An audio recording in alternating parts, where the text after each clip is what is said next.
Welcome everyone to After the Slam podcast. Am I low? There we go. There we go. Thank you very much. Thank you very much. I got a special guest today. As you can see, I got a little bit of accessory here, but today I got a benchmark in pro wrestling. I got a legend in my eyes because honestly, he's done everything here in Quebec. Stop it. He's a sexy man himself. He's a good looking cat, and hence the name SeXXXy Eddy. Ladies and gentlemen, the XXXY Express? Yeah, the SeXXXy. The SeXXXy. There you go. Ladies and gentlemen, give it up for SeXXXy Eddy. And with that, we open our first drink. You know what? I was here about 20 minutes ago, and I waited because I said, I'm going to open this beer for the fans. Cheers for everyone out there. Oh, wait a minute. Some bullshit. I said I ain't picking up the wife tonight. The fuck? The shit. Cheers to you. Man. Yes, sir. It is hot. It is humid. We are ready to go. Shout out to the producer, Dom, making sure that we're going to be home safe. But yes, sir, SeXXXy I want to Eddy. tell you something first, though. Oh, shit. After the slam, listen, I thought my mom trademarked that name because when I was a little younger, sexy, and I was starting to meet girls, my mom always told me, after the slam, you have to say thank you, ma'am. And I told her, listen, I'm SeXXXy Eddy Jr. I was just starting to get some attitude, a little cocky and stuff, the cock of the walk. And I told her, listen, Mom, after the slam, it's adios and scram. That's what I told her. So that's why after the slam, I thought you got it from my mom. I thought maybe, you heard her yelling that in the neighborhood or something. And so that's the thing. But you know what? You can have it. You're doing great. You're running with it. You got the ball and you're fucking going to the touchdown zone. I love it. Cheers. I love another cheers. Yeah. Not enough cheers, baby. Not enough cheers, not enough beers. Oh, I have enough beer. Don't worry about it. I got 3 cases of beer in the fridge. Just for you, Eddie. Just for you. I'm staying here till Sunday. Sunday. Oh, I'm not going to leave you alone with my wife. Hell no. Ooh, that's a tough one. That's a tough one. Okay. Eddie, thank you so much. Eddie, thank you so much for being here at the After the Slam Studios. Hope you feel cozy, comfortable. Dude, I'm telling you, this is one of the best setups that I've ever seen. Anyone in professional wrestling, if you want to see what a real studio here looks like, this is awesome. This is, can I swear? Yeah, of course. Fucking awesome. This is, very nice. They set up all these cameras.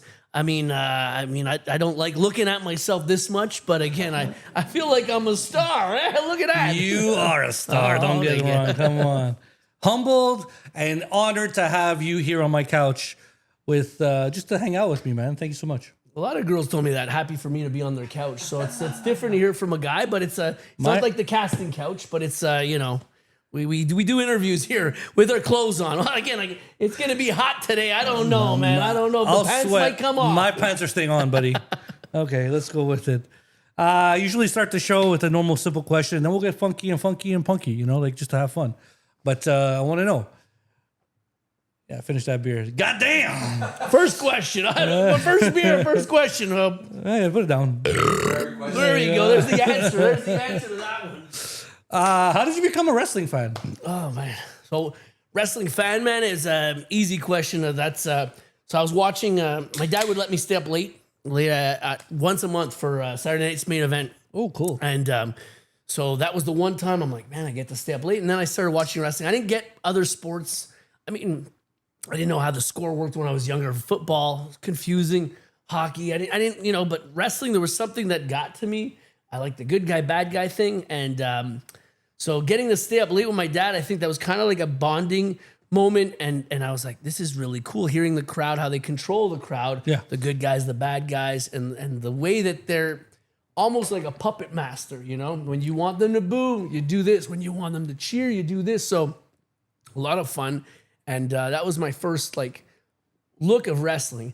Then I went to an independent wrestling show with my family, and that too, we're like, it's different than when you're at the Bell Center or somewhere big and you're way up and you'd see the wrestlers like an ant, because that too, when I was a kid, I was like, it's so far. But when you go to an independent wrestling show, so close. You're like right up to a barricade. Some places didn't have a barricade; they'll have a little rope or some danger tape. And it was like you're feeling the slams, like there's someone that gets slammed on the floor and you feel there's vibrations. You're a kid, and this is like, oh my God, it's a real hard floor. And you're watching everything happening in the ring, and you're so close. that made me realize maybe like I want to do this one day because I thought it was only the guys that you see on TV and they're that far. But here I was like, well, there's a chance that I can do this. You're up close. And then you're like, as a kid, this happens every month. Once you're in the world of wrestling, you find out that there's maybe 10 shows happening on the weekend all across the province of Quebec. Yeah. Then you got some places in Ontario. So there's wrestling going on all the time. It's the only sport that's also sport entertainment. It's the only one that's all year round. There's no break season. The break season is when you maybe get injured or you take some time off. But there's always a wrestling show happening. I mean, even then, like you got during the holidays, there's sometimes some stuff. Christmas, you know. It was fun for that. There's no break. So all that stuff when I was younger kind of like intrigued me. I liked acting, but I could never remember lines. But I liked sports, but I wasn't good enough to excel at anything. I feel like I liked sports for the reactions. Yeah. So I was like, man, this is perfectly catered for me. This is everything I think I want. And so, that was when I realized I became a fan, I think. And then I'd watch it religiously when it would be, you'd have this, what was it, like the catwalk show, and they'd have the song, dun, dun, dun, dun, dun, Obsession by Animotion. You bet you didn't know I could sing too. Shit, we got concert tonight. That's about all you get. But that would play right before it was like a fashion show. And I'm like, okay, go for my piss, grab my snacks, grab my food, get ready, wrestling's gonna start. And it was always like 12 o'clock on Saturdays, and we're so pumped. Like, it was, so it was a good time. It was a good time. And then once a month, like I told you, there'd be a late night wrestling, and my dad was, it's okay. So I was like, So he was a fan too. My dad was a fan of everything, I think, but my dad just slept on the couch. Like sometimes I look at him, like parents, you try and grab the remote control, like, hey, maybe I can change it to Bleu Nuit for a little bit and watch some porno. And like he'd be like, hey, and he'd wake up. I'm like, oh shit, I'm busted, So but he'd be on sports and things like that. He had his couch. That was one thing when I started doing wrestling too with my brother. Twice I dislocated his shoulder. We had to go to the hospital. I think it was because of me that my parents said that's why they say the warning, do not try this at home. I thought because twice my brother went to the hospital, it was my fault. So I felt bad. But one of our big moves was we're fighting, me and my brother, to try and put each other's head in my dad's one couch because he'd sit and fart in that. I don't know how many hours he'd sit in it and fart in that seat. So it really stank. So our move is like the finishing move to try and get each other's head and put. I was the bigger brother, so a lot of times his head went in there. So but that was the things we did. We'd watch, and kids are impressionable. And even now, I find my best reward, where I know on my prime, my best days are over.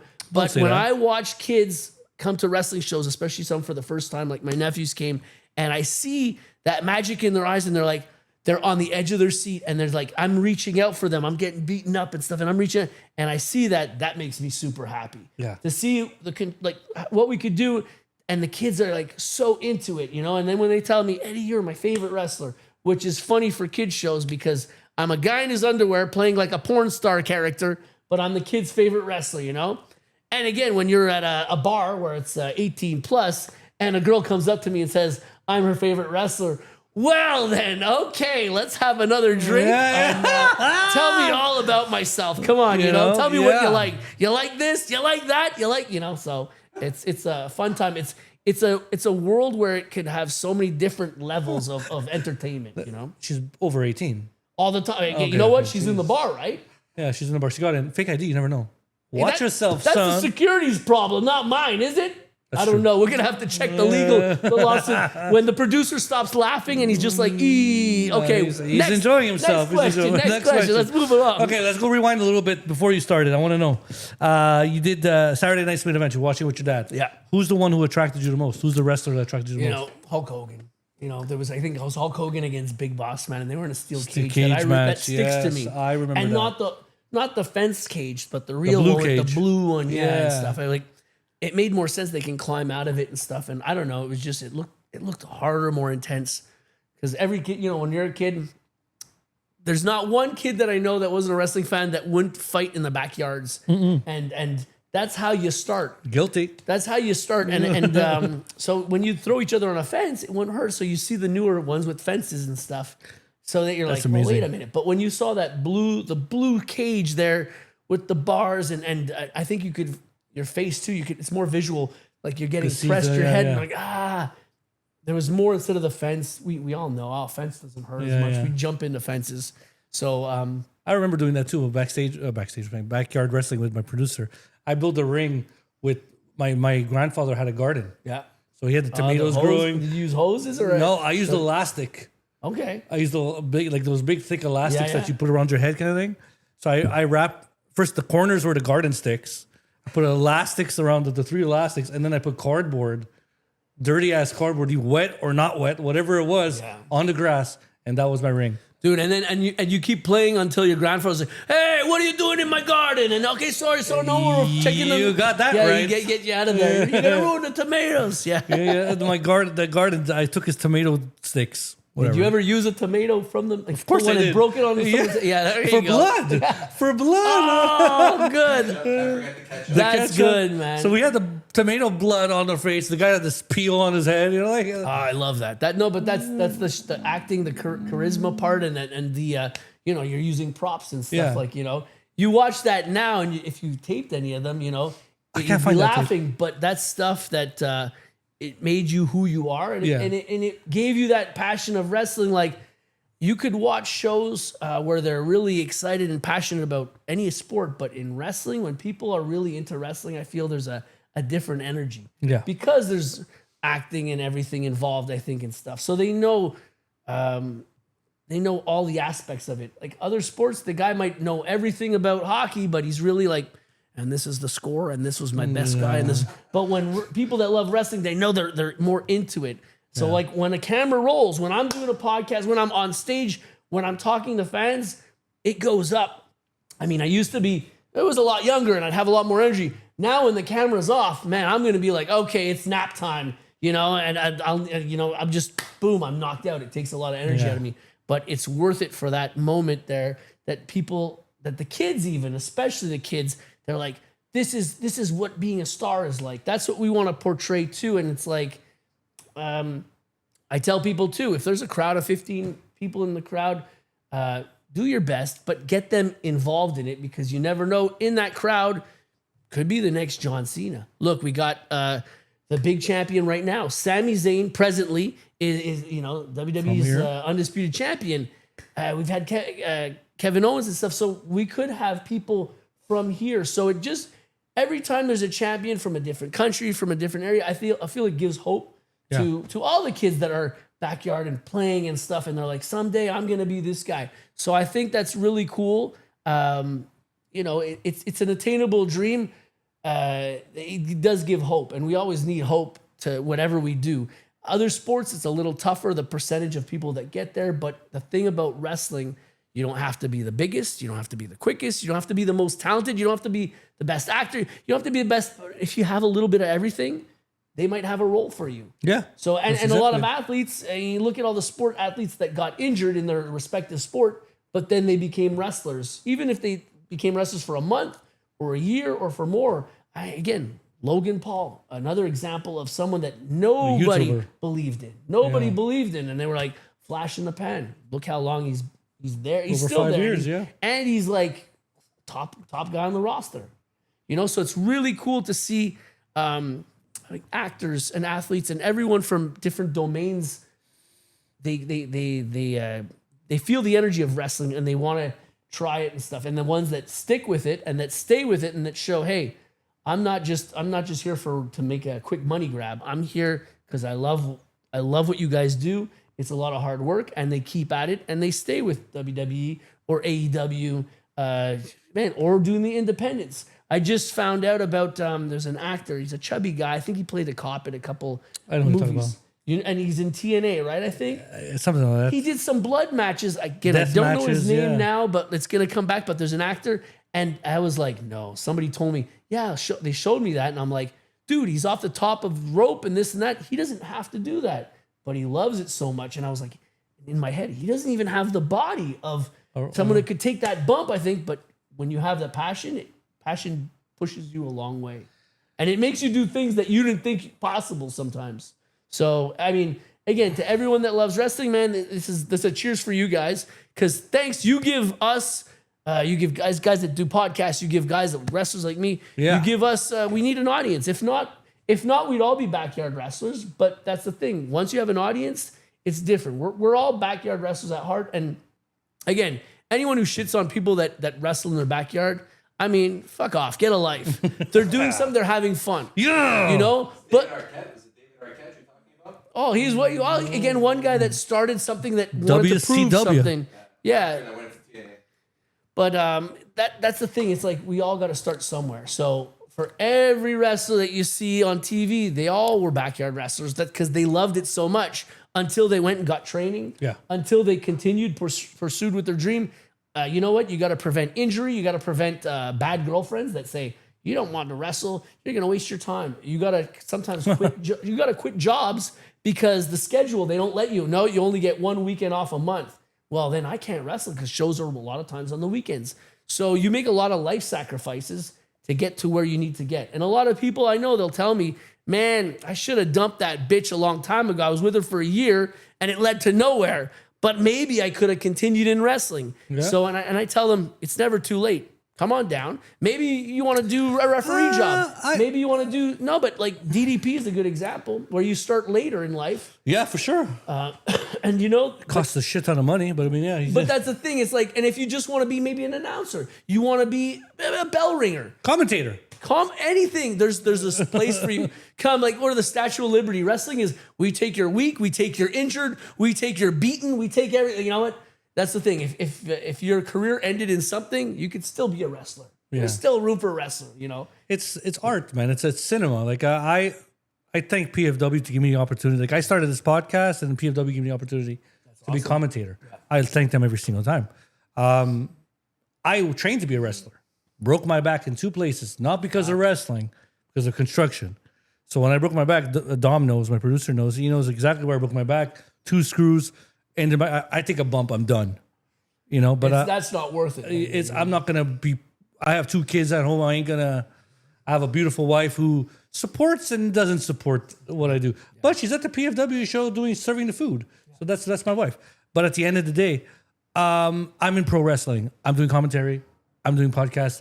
I'm honored to have you. You're still in the world that you love. You're still and thanks to you. Yeah. Thanks to you guys because you help put this platform more over. You help independent wrestling. For sure. It's not like WWE or AEW need our help, but there's a full circle. We're all family. And again, I say it to the referee, the bell ringer, the DJ. Everyone has an important role. If you screw up and play the wrong music, when one guy won, you kill the momentum. So we're a team. Yeah. If someone rings the bell too early, if they ring it too late, that's why everyone has an important role. And every wrestler, especially the independent guys, and I'm looking right at you guys, if you don't say thank you to the people setting up the ring, to the people all around you that do everything from serving the hot dogs to fucking the janitor cleaning the bathroom. If you don't have clean bathrooms, where do you get to piss and shit? You know? So I'm just telling you, be grateful, be thankful that you could do wrestling because some people physically can't. They're in a wheelchair or whatever. Broke my goddamn back, goddammit. Yeah, that could happen, but even some people are born with disabilities and they'd love to be a wrestler. But so you know what? Be grateful. Thank everyone around you. And if you don't, karma's a bitch and it's going to come back to you and you will never make it anywhere, okay? So be grateful. Be thankful. Listen to Uncle Eddie. When I do have words of wisdom, I will share them. When I do have words of sexual advice, like when I tell young kids, I say, man, condoms, get out of here. It feels so much better without a condom. People say, Eddie, maybe you got to be quiet and not say that so much. But I'm like, it's the truth. You know, it's a fun fact. A fuck fact. I don't have fun facts. I have fuck facts. There you go. I just trademarked TM right on there. Eddie and his fuck facts. Right here on After the Slam. Right it's here a fuck fact.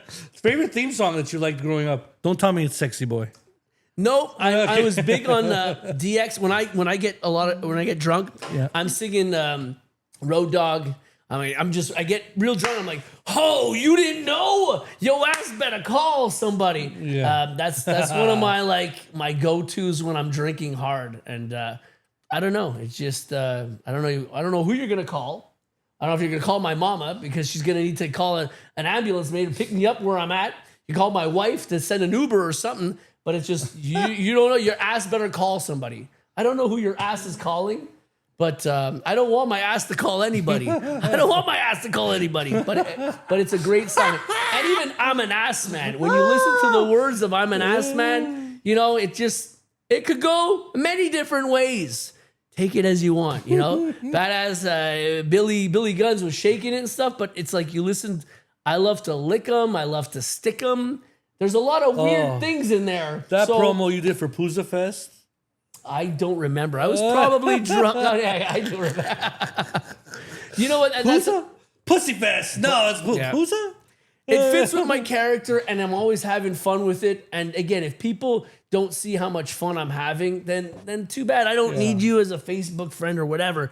But if you see that there's an energy that we are able to give, and when people feel that energy, and they're entertained, like I do in main event wrestling, for example, where I'm wrestling for a lot of kids out there, and the kids are doing the sexy dance and stuff like that. And I wrestle a little bit differently. I talk a little bit differently, but I appeal to them. Then I go to IWS or pit fight wrestling, where it's a bar, it's 18 plus. We're having a different kind of fun. Yeah, we're having fun. Sex, drugs, and rock and roll, and that's what it is. So if you can read your crowd and you could see your demographics and entertain them. But like, that's the thing. So it's weird when people, I get this a lot. They see me at a family show and then they tell me, how are you wrestling at a bar show? Vice versa. They see me at a bar show. I don't understand. How could you be a family style wrestler? Yeah. And it's to read your crowd, to know your crowd. Mm-hmm. It's not about the moves you do. It's not about, trying to top yourself. We were all like that at the beginning, where we're trying to, like, maybe if I do really, really good and I do this, and this, that, somebody's going to see this match. Then you realize, you know what? They got so many people on their radar already. The world is a giant place with Japan, Mexico, and England. Great wrestling everywhere is happening. They don't have time to look at a church basement show and say, oh my God, this guy came up with a new move. Oh, we're going to take this.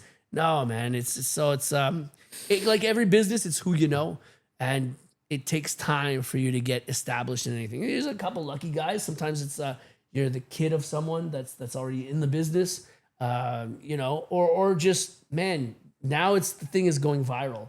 I know Maria Belmont, she talked about sometimes people going for viral instead of the content and the storyline. So some people were just going for these moments right here right after the slam. Yes. Yeah. And sorry about that. Salute.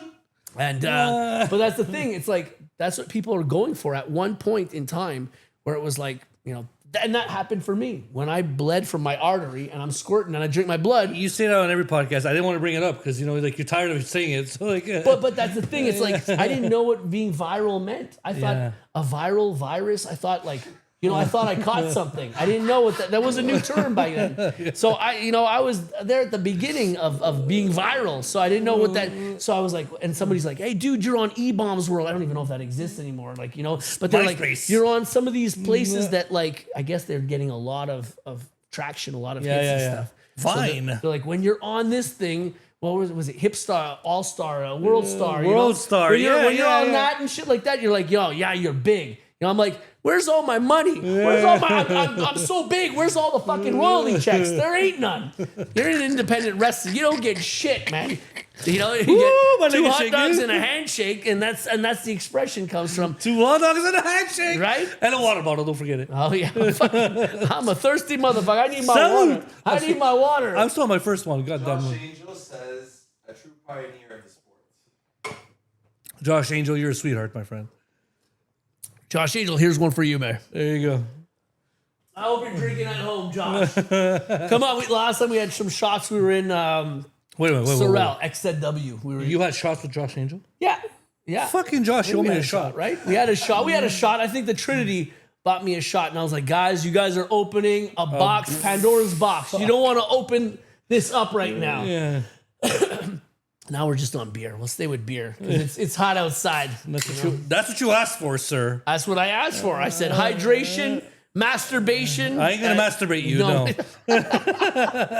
No, I ain't gonna go that far. Josh neither. Josh, please no. We'll just have some drinks together. But no, like I talk about family. I talk about wrestling is like a gang. Yes, You know, we're meeting Family. up. We're meeting up for meetings on weekends, and it's the most important things we have. Where hey, like I work during the week, but I gotta meet up. We're going to a wrestling gang. I mean, and we don't do trouble. We entertain for people. We're giving fake violence, but this is what we do. We dress up in costumes, and we're there to entertain.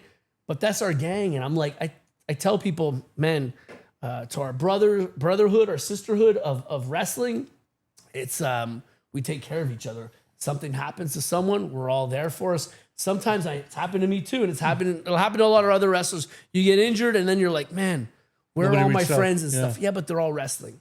Once you're back, you're recovered, you'll be back in the wrestling fold, and you'll have your fun again. Even at my wedding, at a small party, but my guests, most of them were wrestlers because that's Your who I was friends. with. That's who I was traveling with. You mean when you're in a car and you spend 8 hours going somewhere and 8 hours coming back, that's a lot of time with someone where you're like, I'll run out of things to do. But for 2 years, we're a crew once a month going to Philadelphia, once a month going to New Jersey. And you spend a lot of time with those people. And sometimes I think some people didn't realize the importance that they had. But in my life, people were there sometimes during hard times. And I'd like to be able to, as we all would be able to, be there for other people's hard times. You have death in the families that happen. Yeah. I did a show in Philadelphia. My sister had passed away. She's in a wheelchair and she had spina bifida. She was 30. I was 28. And we're Wait a traveling. minute. Aren't you still 28? Yeah, 28 forever. Brian Adams song, 18 forever, 18 till I die. But I told my mom and I said, do you need me? It's like fresh. It just happened on a Thursday. And we had big plans for Philadelphia. It was Lufisto and me, first time we'd be tagging in Philly. Sure. And at the ECW arena, it was a big deal. I was already wrestling there, but this was her debut. And I told my mom, do you need me? The funeral will be the week later, to give us time to do stuff. But she was like, no, go do your stuff. And I was in that car ride and I cried. I laughed.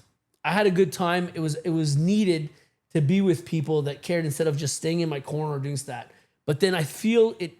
We had good chemistry, wrestling and everything, and then I feel that that was my therapy. Wrestling is I think like any hobby that somebody has is therapeutic. Yes. And I mean, Oh my you God. do something you don't like, then stop doing it. You only live once.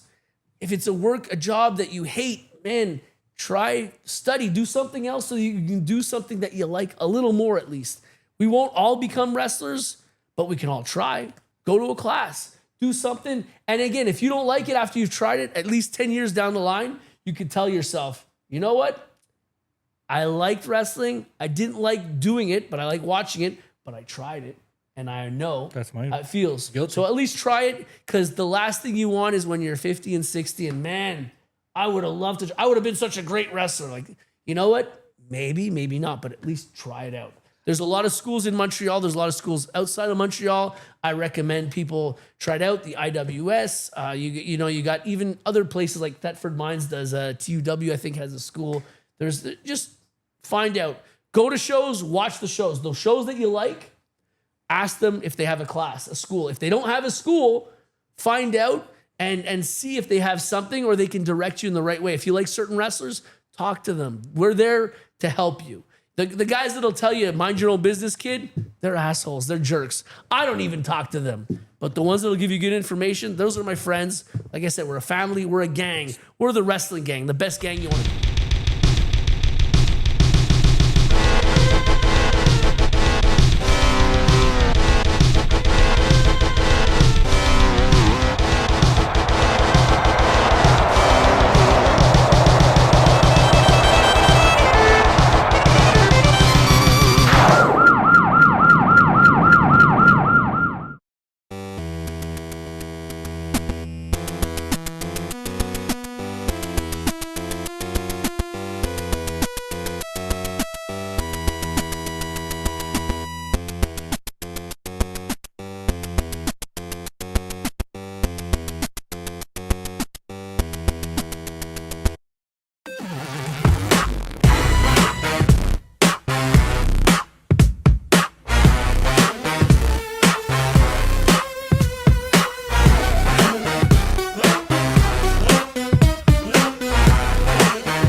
Sorry, I was waiting. I was like, That's and we're perfect back. timing. Bah! Perfect timing, but I'm sorry about that. Technical difficulties with camera one, but we're back. But it's SeXXXy Eddy, it's testicle difficulties. Testicle Means difficulties. they were a little twisted. I had to fucking fix my nuts were sticking to my leg. It's so fucking hot and humid here in Montreal right I even now. put a fucking fan on, bro. Jesus. But I want to say something about therapeutic wrestling. I suffer with depression, right? And I'm not going to put a damper on this amazing, energetic show, but wrestling puts me out of every depressive state I'm in. Yeah. Good. And, you know, either I'm playing the video games or I'm talking to you. Like, I'm so happy to have you here on the show. And at the same time, yes, sir. And at the same time, it's like wrestling puts me out of my mental state of mind. Like when I'm sad or like fight with my wife or like something, I put wrestling on. You know, and wrestling makes me happy. Like it's the craziest thing. I grew up with wrestling. Shout out to my father. My father raised me on wrestling as well, same as you. And like you were saying before about Big Boss Man and Hulk Hogan, for me it was Hulk Hogan and King Kong Bundy. Yeah. So like it was, I don't know, man. Wrestling is like when they shit on wrestling. A question now though. Yeah. No, go ahead. But with the Hulk Hogan's documentary that came out too. Yeah. It changed what I thought of as a kid. But again, a lot of stuff we know as we are now, you know, as adults, we knew a lot of the stuff that he did was bad. But he did his role as a hero when people are kids and stuff. So even some people might say SeXXXy Eddy's a little of a bad guy, you know? Yeah. But again, look at Razor Ramon. Those are the bad guys that it's like stone cold. Who would have thought giving the finger would be a good thing? The greatest thing that ever lived. And then, so, you know, it changed the dynamics of wrestling, and wrestling has to keep evolving. And I tell people every 6 months, wrestling changes and evolves. People are like, oh, this spotty wrestling. What is this AEW? And even before Ring of Honor, oh, they're just doing moves and stuff. Like, yeah, but there's evolutions of wrestling, and wrestling has many facets, okay? Yeah. Music, right? There's classical music and there's heavy metal. They're very different, but they're both music. So you got technical wrestling, you got high flying wrestling, you got comedy wrestling, you got the dick trick wrestling that I fucking do sometimes. Dick fact. You know? Yeah. that's the thing. It's like, it's all wrestling. So if somebody's gonna be, oh, deathmatch wrestling, that's garbage. It's wrestling. It's still wrestling. And to some people it appeals, and some people it draws them in, and some people deathmatch wrestling is their therapy, which is the closest family that I've had in the wrestling world. When people get hurt, they want to see your limits of how much pain your body can take, the tolerance level, but they want you to be safe. And I've been driven to the hospital by fans. They missed the main event, but they're driving me to the hospital so I can get stitches. And I was forever grateful for that. You got your main artery popped, my guy. Like you've done stuff in this business. And to tell you that fans, when you pierce an artery, here's the thing. You cannot just get stitches. You need to get it burnt, closed, then stitched up. Oh. So I did not know that until they told me you bleed to death. Yeah. So I came back from the hospital. I was in my hospital gown. I went to the bar. I'm partying with everyone. Yeah. Then we got back home to one of the guys' house that we were staying at. We were all crashing on the floor because we were first time in the States, and we were watching some wrestling. And then it was time for bed. And then I was chilling on the couch, and that's when I started shaking. And my body was like, what the fuck? Like the adrenaline all went down. But I was at the bar. I was partying. People were like, oh, your blood and this. And I was like, you haven't gone to the hospital then? No. I'm saying I went to the hospital right after my match because they told me you would have bled to death. So after the hospital, they fixed me up right to the bar, having a fun time, then back at the house. But it was once the lights were out, we're like, okay, guys, see you tomorrow morning in a few hours before we drive back to Montreal. And that's when I started shaking. That's where it hit me kind of. And I was just like, I lost a lot of blood. That was weird, you know? So sometimes it hits you at different times, just like tragedies in life. Sometimes it takes a day, a week to hit you, and then you're like, man, I'm faced with reality. So with wrestling, it helps you forget about reality, and for the fans too. When fans come to wrestling shows, hey man, you had a shitty week Monday to Friday at school, at work. You know what? Tell the guys, fuck you, eat shit. Yeah. Cheer the guys, high five them, you know, that let it all out. So that way you don't go postal and you don't, go crazy.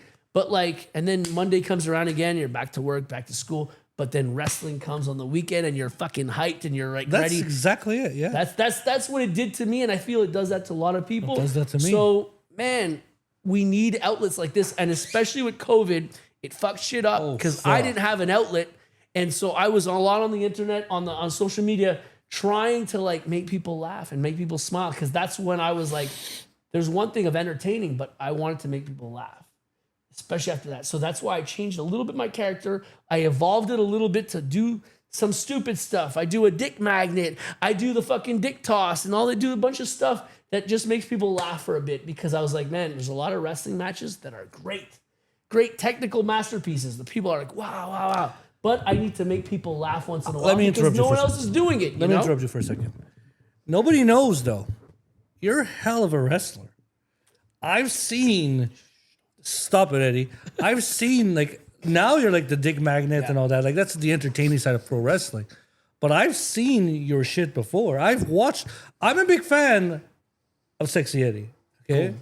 Like, I've watched your stuff before, and I was always like, ooh, I'm going to meet SeXXXy Eddy at Pit Fight Wrestling. I can't wait to meet him, you know?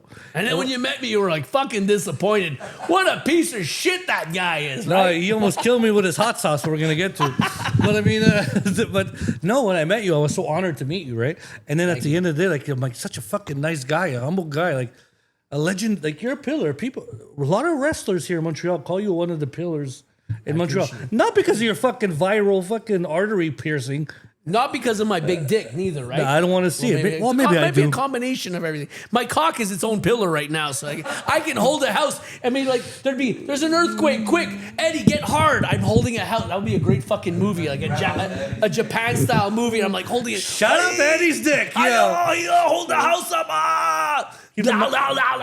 Arnold. Keep the magnet off. Okay. Turned it off. But point being, nobody knows. Like, I've searched you on YouTube. I've watched your, like a lot of your old past shows. People like Sami Zayn, Kevin Owens, God bless them, they're in WWE. But you're a fucking talented wrestler individual. Like, you do the flips, you do the fucking crazy moves. Like, nobody now. I feel like the young kids today that see you in wrestling, like what you said with main event wrestling, with Pit Fight, with IWS, with everybody else, they see the SeXXXy Eddy, the entertainer. But they don't know the fucking wrestlers, they you know. If you go look back, we all start the same way. Where when we start into the world of wrestling, we want to do 100 million moves in one match, and we all like that because like I want to show everybody what I know. Yeah. I can do this, I can do that. But then when you get older and after many injuries, you realize that, man, the art of storytelling. I need to place one or two really special moves there. If I do 100 of them, it's like kind of like, so I'll explain it a SeXXXy Eddy way of explaining things. So there's the foreplay. You start with some regular wrestling a little bit. You build it up. You know, you get into the good stuff. You get her on the edge. You get her on the edge of her seats or the bed. You know, you got to build it up, and you don't just blow your load. No, guys, no. That's a young guy mistake. Young guy mistake. You edge, you get to the edge, you bring him up, and then you bring him back down. You bring him back up, and you bring him back down. And then when you're ready, fucking it's a culmination of everything, a compilation, and then you fucking boom, and everybody gets it. Front row, second row, third row, they're all fucking getting it. And that's when you leave them at the highest moment. You know, or you pull the carpet underneath them and you fucking let the bad guy win and something happens, you know? But it leaves the door open for the next storyline and the next one and the next one. And you're the ultimate storyteller in pro wrestling as well. Oh, thank you very much. I always start all my stories with the ladies. Once upon a time, you were naked in my bed. And it always ends the same way. I'm happy and you're out of here. Now I'm an asshole. Eh? Now I'm an asshole because I don't make them breakfast. I used to make, dude, I learned how to make great breakfasts because I would sleep with so many, you know, it's not that I'm ashamed of my past. Maybe I should be, but you know, I'd be lying. I'm really proud of my past. I fucked a lot of girls, and I tell all the wrestlers, fuck as much girls as you can, or guys, fuck as much as you can. I'm getting canceled. But I'm going to tell you why. Because when you do meet that magic special one, you will know how to please her. And not just tease her. You will know how to eat her. You will know how to fucking please. Everything you can know how to do, you'll know how to do it. So it takes practice in the wrestling ring to get to where you're at today. It takes practice in the bedroom. I used to invent I innovated some sexual moves too, by the way. I invented sex moves before I would do my matches. Back then, I was like, oh, this move, wheelbarrow, this, that.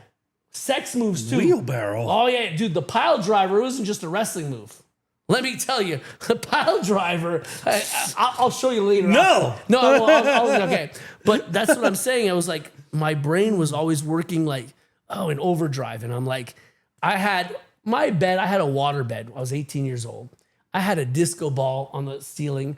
I had all my slow jam tapes Wait a ready minute. to go. Were you still living with your mother at 18 years old? Yes, I was. But I was in the Poor basement. mother. I was in the basement, so she couldn't hear what was going on. But Maybe she plus, did. Plus, we had access to the garage, so I'd be like, the girls would come in by the garage, and I'd tell my mom, which is a funny story. I tell my mom, don't bother asking for their names because they probably won't come back. So, and she'd always be like, and she's like, I did it again. I called the wrong girl the wrong name. Like, Mom, you're making me look bad. My mom used to want to cook them breakfast in the morning. I'm like, Mom, I want them out of here after I'm done with them. Yeah, there you know. But that's where I learned to do really good breakfast was the morning because, again, some people would kick girls out and they'd be like telling me, Eddie, I had this many girls and this many girls. I'm like, yeah, how many did you have repeat? How many came back for more? Well, not that many. Well, maybe you didn't do a good fucking job. I wanted the girls to be knocking on my door. I'm like, look, sorry. When there's a bra on the doorknob, don't come a knocking. Like the house is full right now. Whose house? Eddie's house. And that's the thing. I was like, if they come back for more, that's a good thing. So some guys would be like, man, I've had this many, but like one times. Like, yeah, but again, now I'm older, I'm wiser. Married. Really wiser. I'm married. It's very different. My wife is like, you know what? You can say whatever you want. But that was before, and stuff. So yeah, there's still a SeXXXy Eddy kind of way deep, but every time he kind of tries to come out with too many beers, I gotta push him down or throw up, puke, pass out. I wake up and I'm like, oh yeah, I forgot I'm an old man. I'm fucking 48 years old, man. What the hell am I doing in life? 28 in my eyes. Okay, let's rewind a bit here now. I know you are one of the founders of IWS, which is really cool. Drink that up. Drink. Finish that up. To the last drop, motherfucker. Yeah. Actually, I might just steal one with you. There you go. Salute. Let's open this guy. Crack open that son of a bitch. Oh, hell yeah. Before SeXXXy was SeXXXy Eddy. Yeah. Were you any other wrestling persona before SeXXXy Eddy? Yeah, I tried. I was doing SeXXXy Eddy first because, again, I wanted to have a girlfriend. I was like, if I put sexy in my name, maybe I'll have a girlfriend. And again, I didn't know neither that sometimes people use a different name. So they'd be like, if I were to call myself Sexy Steve, for example, somebody yells to me in the subway or at the bus, yo, Steve, then I know they know me from wrestling. Yeah. But now somebody goes, yeah, Yeti. And I'm like, yeah, do I know them from high school? Do I know them from work? Do I know them from... So now I'm like, fuck. So then when they start talking to me, do you remember me? And I'm like trying to think in my head, wrestling fan, where do they know them? So I didn't know any better. And sexy was like, sexy... There's a little sexy in everybody. I just want to tell everybody out there right there. You just got to find it. You got to bring it out. Listen to me very carefully. You just got to bring it out, okay? When I'm with this man, a lot of sexy wants to come out of me too. You got that big dick energy. You know what I'm talking about? Medium size. Some people tell me too, they're like, Eddie, your dick is big. And I'm like, no, it's not that big. I just have big balls. I just have fucking big fucking balls. Well, then I have to. Yeah, cheers. Cheers to big balls. You got big balls out there? Cheers to big balls. Salute to big balls. Big balls. Big balls. Yeah, the beer's getting to me. Good. So, what was the fucking question, dude? Called yourself SeXXXy Eddy because you didn't know if people said, hey, Eddie, and they were... Yeah. And that's why you always need a sober person in the room to put you back on track. Oh, this is the first time bodacious. It's really bodacious. So that's why I was looking for a girlfriend and stuff, and I thought it was the title you put, but it took a couple years, I want to say, and then it was, I got to know, because you take a little bit of the best, you take a little bit of the best wrestlers that you admire, and you take that in, and then you take a little bit of everyone, but then you start finding yourself, you start to be like, okay, well, what can I be unique and different? You don't want to be like, well, I'm going to call myself the Heartbreaker, SeXXXy Eddy, and I'm going to do a super kick, and I'm going to wear the same clothes that he does, and I'm going to come out to... No. That's like a Wish version, a Temu version of yeah. You don't want that. That's exactly what you don't want to be. But you take a little bit of characters that you like, Rick the Model Martel, Ravishing Rick Rude. Oh, when I'm a face, I'm a good guy, I'm going to do this. When I'm a heel and I'm a bad guy, I want to do this. When are you a bad guy? Oh, no, it happens. It does happen. And I love being a bad guy. Okay. You sell less merchandise, though. Yes, yes. But it's a lot of fun. And it's a lot of fun. The parents come and see me like, hey, you were a jerk. I'm a bad guy. But you really did a great job. My kid enjoyed it. But you're a jerk. My kid was really mad at you. Great job. You know, and so you get that and you're like, okay, kid, you better eat your spinach because I said so. And then they're like, no, all right, Fucking you know. spinach out of all things. What about the broccoli? Popeye, you know, Popeye. Okay, that shows how old I am. Popeye! I know a couple girls I popped their eye after. I'm like, I'm really sorry. I was waiting for I didn't that know one. it was gonna go that I was high. waiting that I didn't one. know it was gonna squirt that high. But anyways, where are we at? Where are we at? Producer, put us back in line. Oh, shit. You know what? When you stump the producer, you did a great job. There you go. Where you're supposed to be. We are having fun. In This life, fucking we are microphone. right where we're supposed to be. You shouldn't be any further. You shouldn't be any more back. Right where you're supposed to be. Now just Man, I'm stay not in very check. good. This is a good time. Stay. This is a good time. Okay, so you were always Sexy Eddie? Were you in a different name? No, yeah, exactly. That was the question. Yeah. So I wrestled at NCW and they told me, dude, we have a Mark Mail, we have a Steven the Sweet Boy. We need something else from you. So right away I looked at Bret Hart giving his sunglasses, Rey Mysterio Jr. giving his mask. I said, look, I'll be a character that could relate more to the kids because it was a family show. Back in the days, NCW was on Villeray Street in Montreal. And again, a lot of kids. Yeah, exactly. And a lot of kids. So I was like, you know what? I'll give a Hawaiian lay. A little insider, a wink, wink, because everyone's getting laid. So there was SeXXXy Eddy giving a lay. But I was giving something so that the crowd goes for me because they see you're interacting with the crowd. And I was called Supa. That was short, but it was Supercalifragilisticexpialidocious. Where I was like, I took like the word from, it was Mary Poppins, a movie. Yeah, I know. And it was just, I don't know if you know. Nobody fucking knows. These are old school facts. This is a Disney house, bud. Yeah, when you got kids, you know this shit. You got to get the Disney Channel. You don't got a choice. You used to have the Playboy Channel. Now you get the Disney Channel. I had to cancel. You got kids. Listen to me, buddy. I had to cancul one subscription to get the other. So there you go. There you go. You gotta do what you gotta do. Sacrifice, just like wrestling. Sacrifice. Yeah. So yeah, I was that character, and it worked at NCW because they said we got two characters that do this. And I was like, well, we're not doing all the same things, but I wasn't going to argue. I was new there. And that's where I got my training with Mark the Grizzly. He wasn't necessarily, I want to say, he was the NCW trainer, but he trained us independently. Yeah. And he told us, he said, look, again, nothing guarantees anything. It doesn't mean you're going to wrestle with us or this and that. Like, I'm going to train you. You're paying for your training, which some places they'll give you free training, example, but you got to wrestle with them. Back in the day, I don't know if that's still I don't know if that still happens, but now it's like you pay per training, which I thought that's cool because then it doesn't commit you to anything. Yeah. You don't have to do something.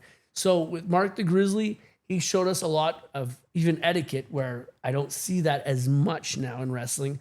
I would come into the ring, but as I'm talking to the crowd or doing something, I'm wiping my feet on the apron, which you know, you pick up debris and stuff. And unless you're doing a death match, that's one thing. There's like thumbtacks and shit like that everywhere. Yeah. But you just wipe your feet in the ring that nobody notices you.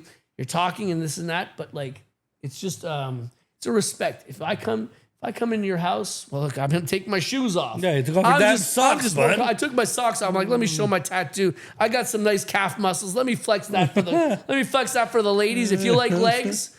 Or maybe I'll have an OnlyFans with feet. I don't know. Oh, people are crazy right now. They pay for bath water. Do you believe that? Would you start something like that? Would you start like for SeXXXy Eddy Speedos? If the money is right, brother. Like nobody look, dude.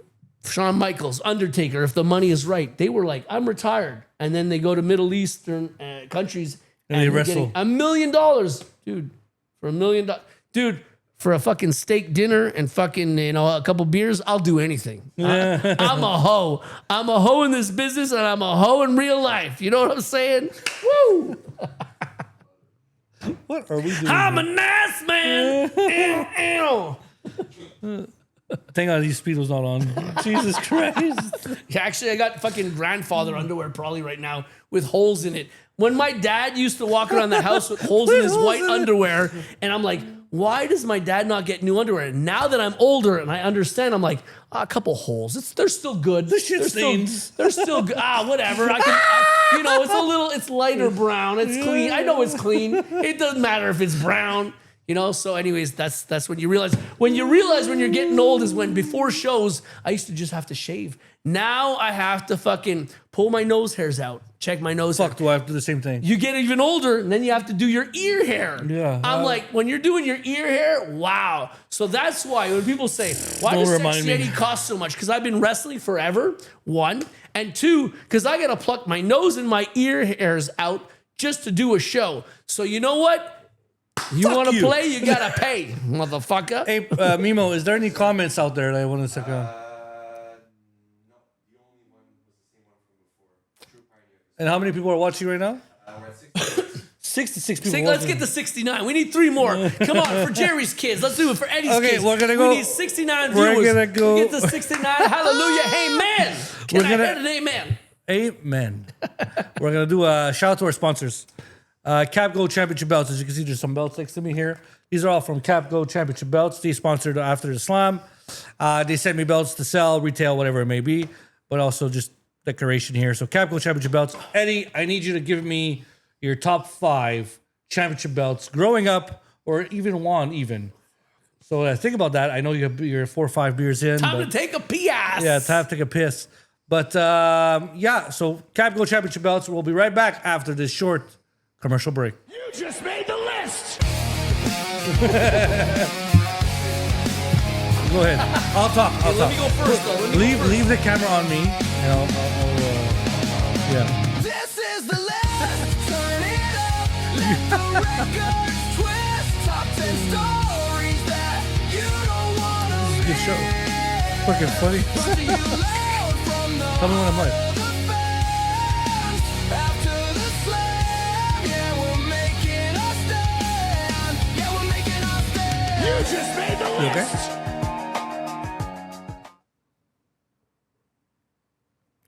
And we're back. SeXXXy Eddy needs to take a little pee-pee, if you will.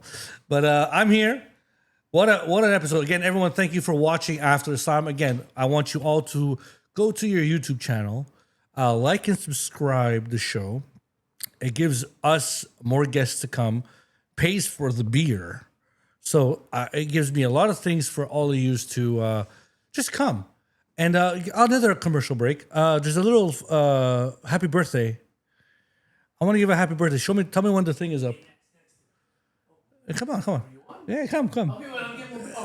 Sit down.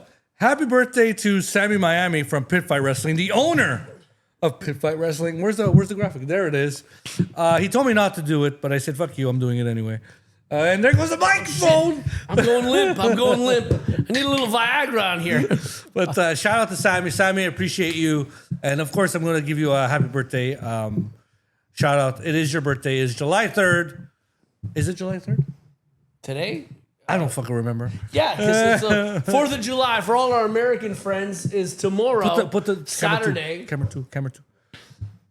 And Saturday then and fix his mic for all before our you- American friends. No, I think I got it now. I got it. It's balanced. Thank you. Yeah, he's fixing the mic before his piss. That's how you know.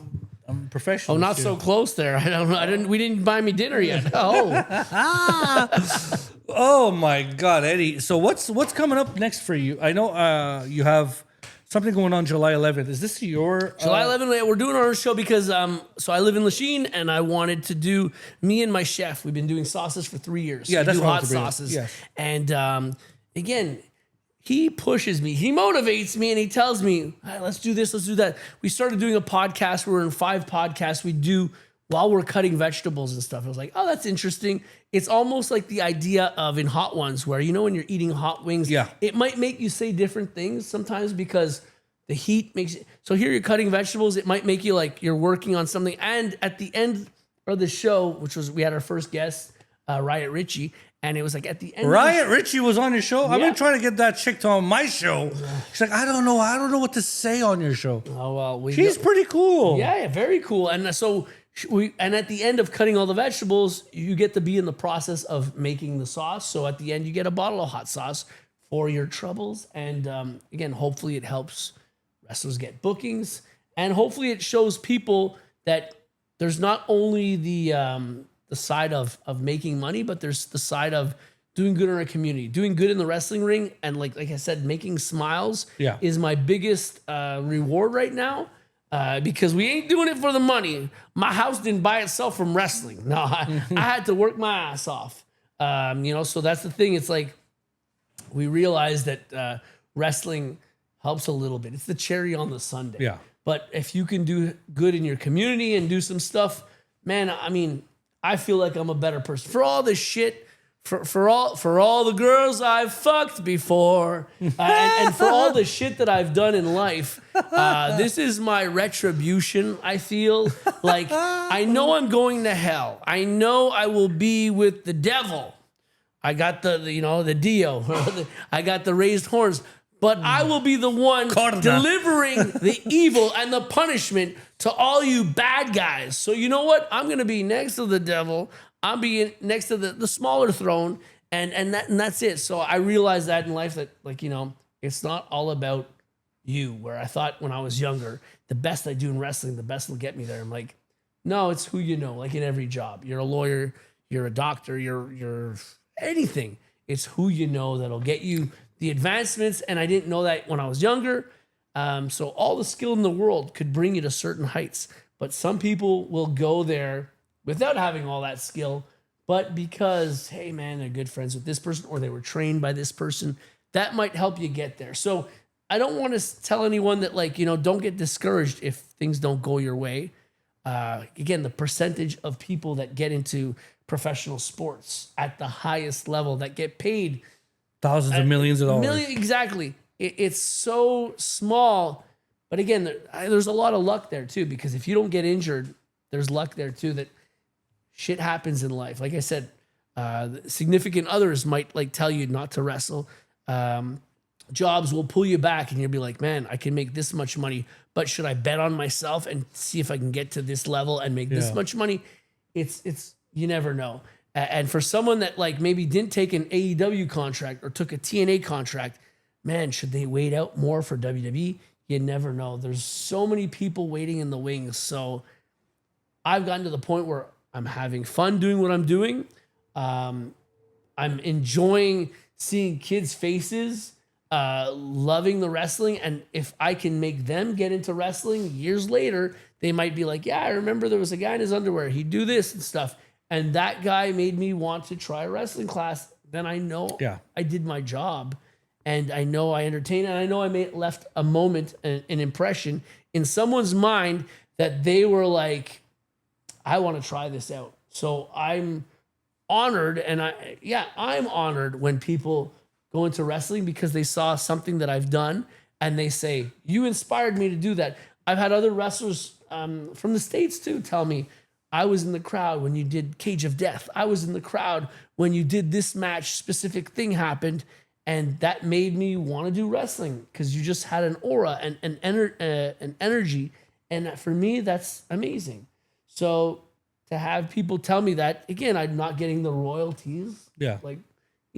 But that's the thing. It's like, I'm going to sound fake right now. Oh, I didn't get the royalties, but that's a reward for me because as I aged, I realized that, man, can't go back in time. Time is the only thing. No matter how much money you have, you can never go back. So that's the thing. It's like, you did what you did. Where are you at right now? Let's think how we can move forward. Yeah, there's two things I want to bring up to you, Eddie. You say, I'm going to go to hell. I'm going to be with the devil. I personally think you are one of the nicest, kindest professional wrestlers out there. There's ego everywhere. You know pro wrestling more than anybody. How much do I owe you right now? How much money? No. Okay. No, but Eddie, you're one of the guys that you could talk to, the nicest dudes.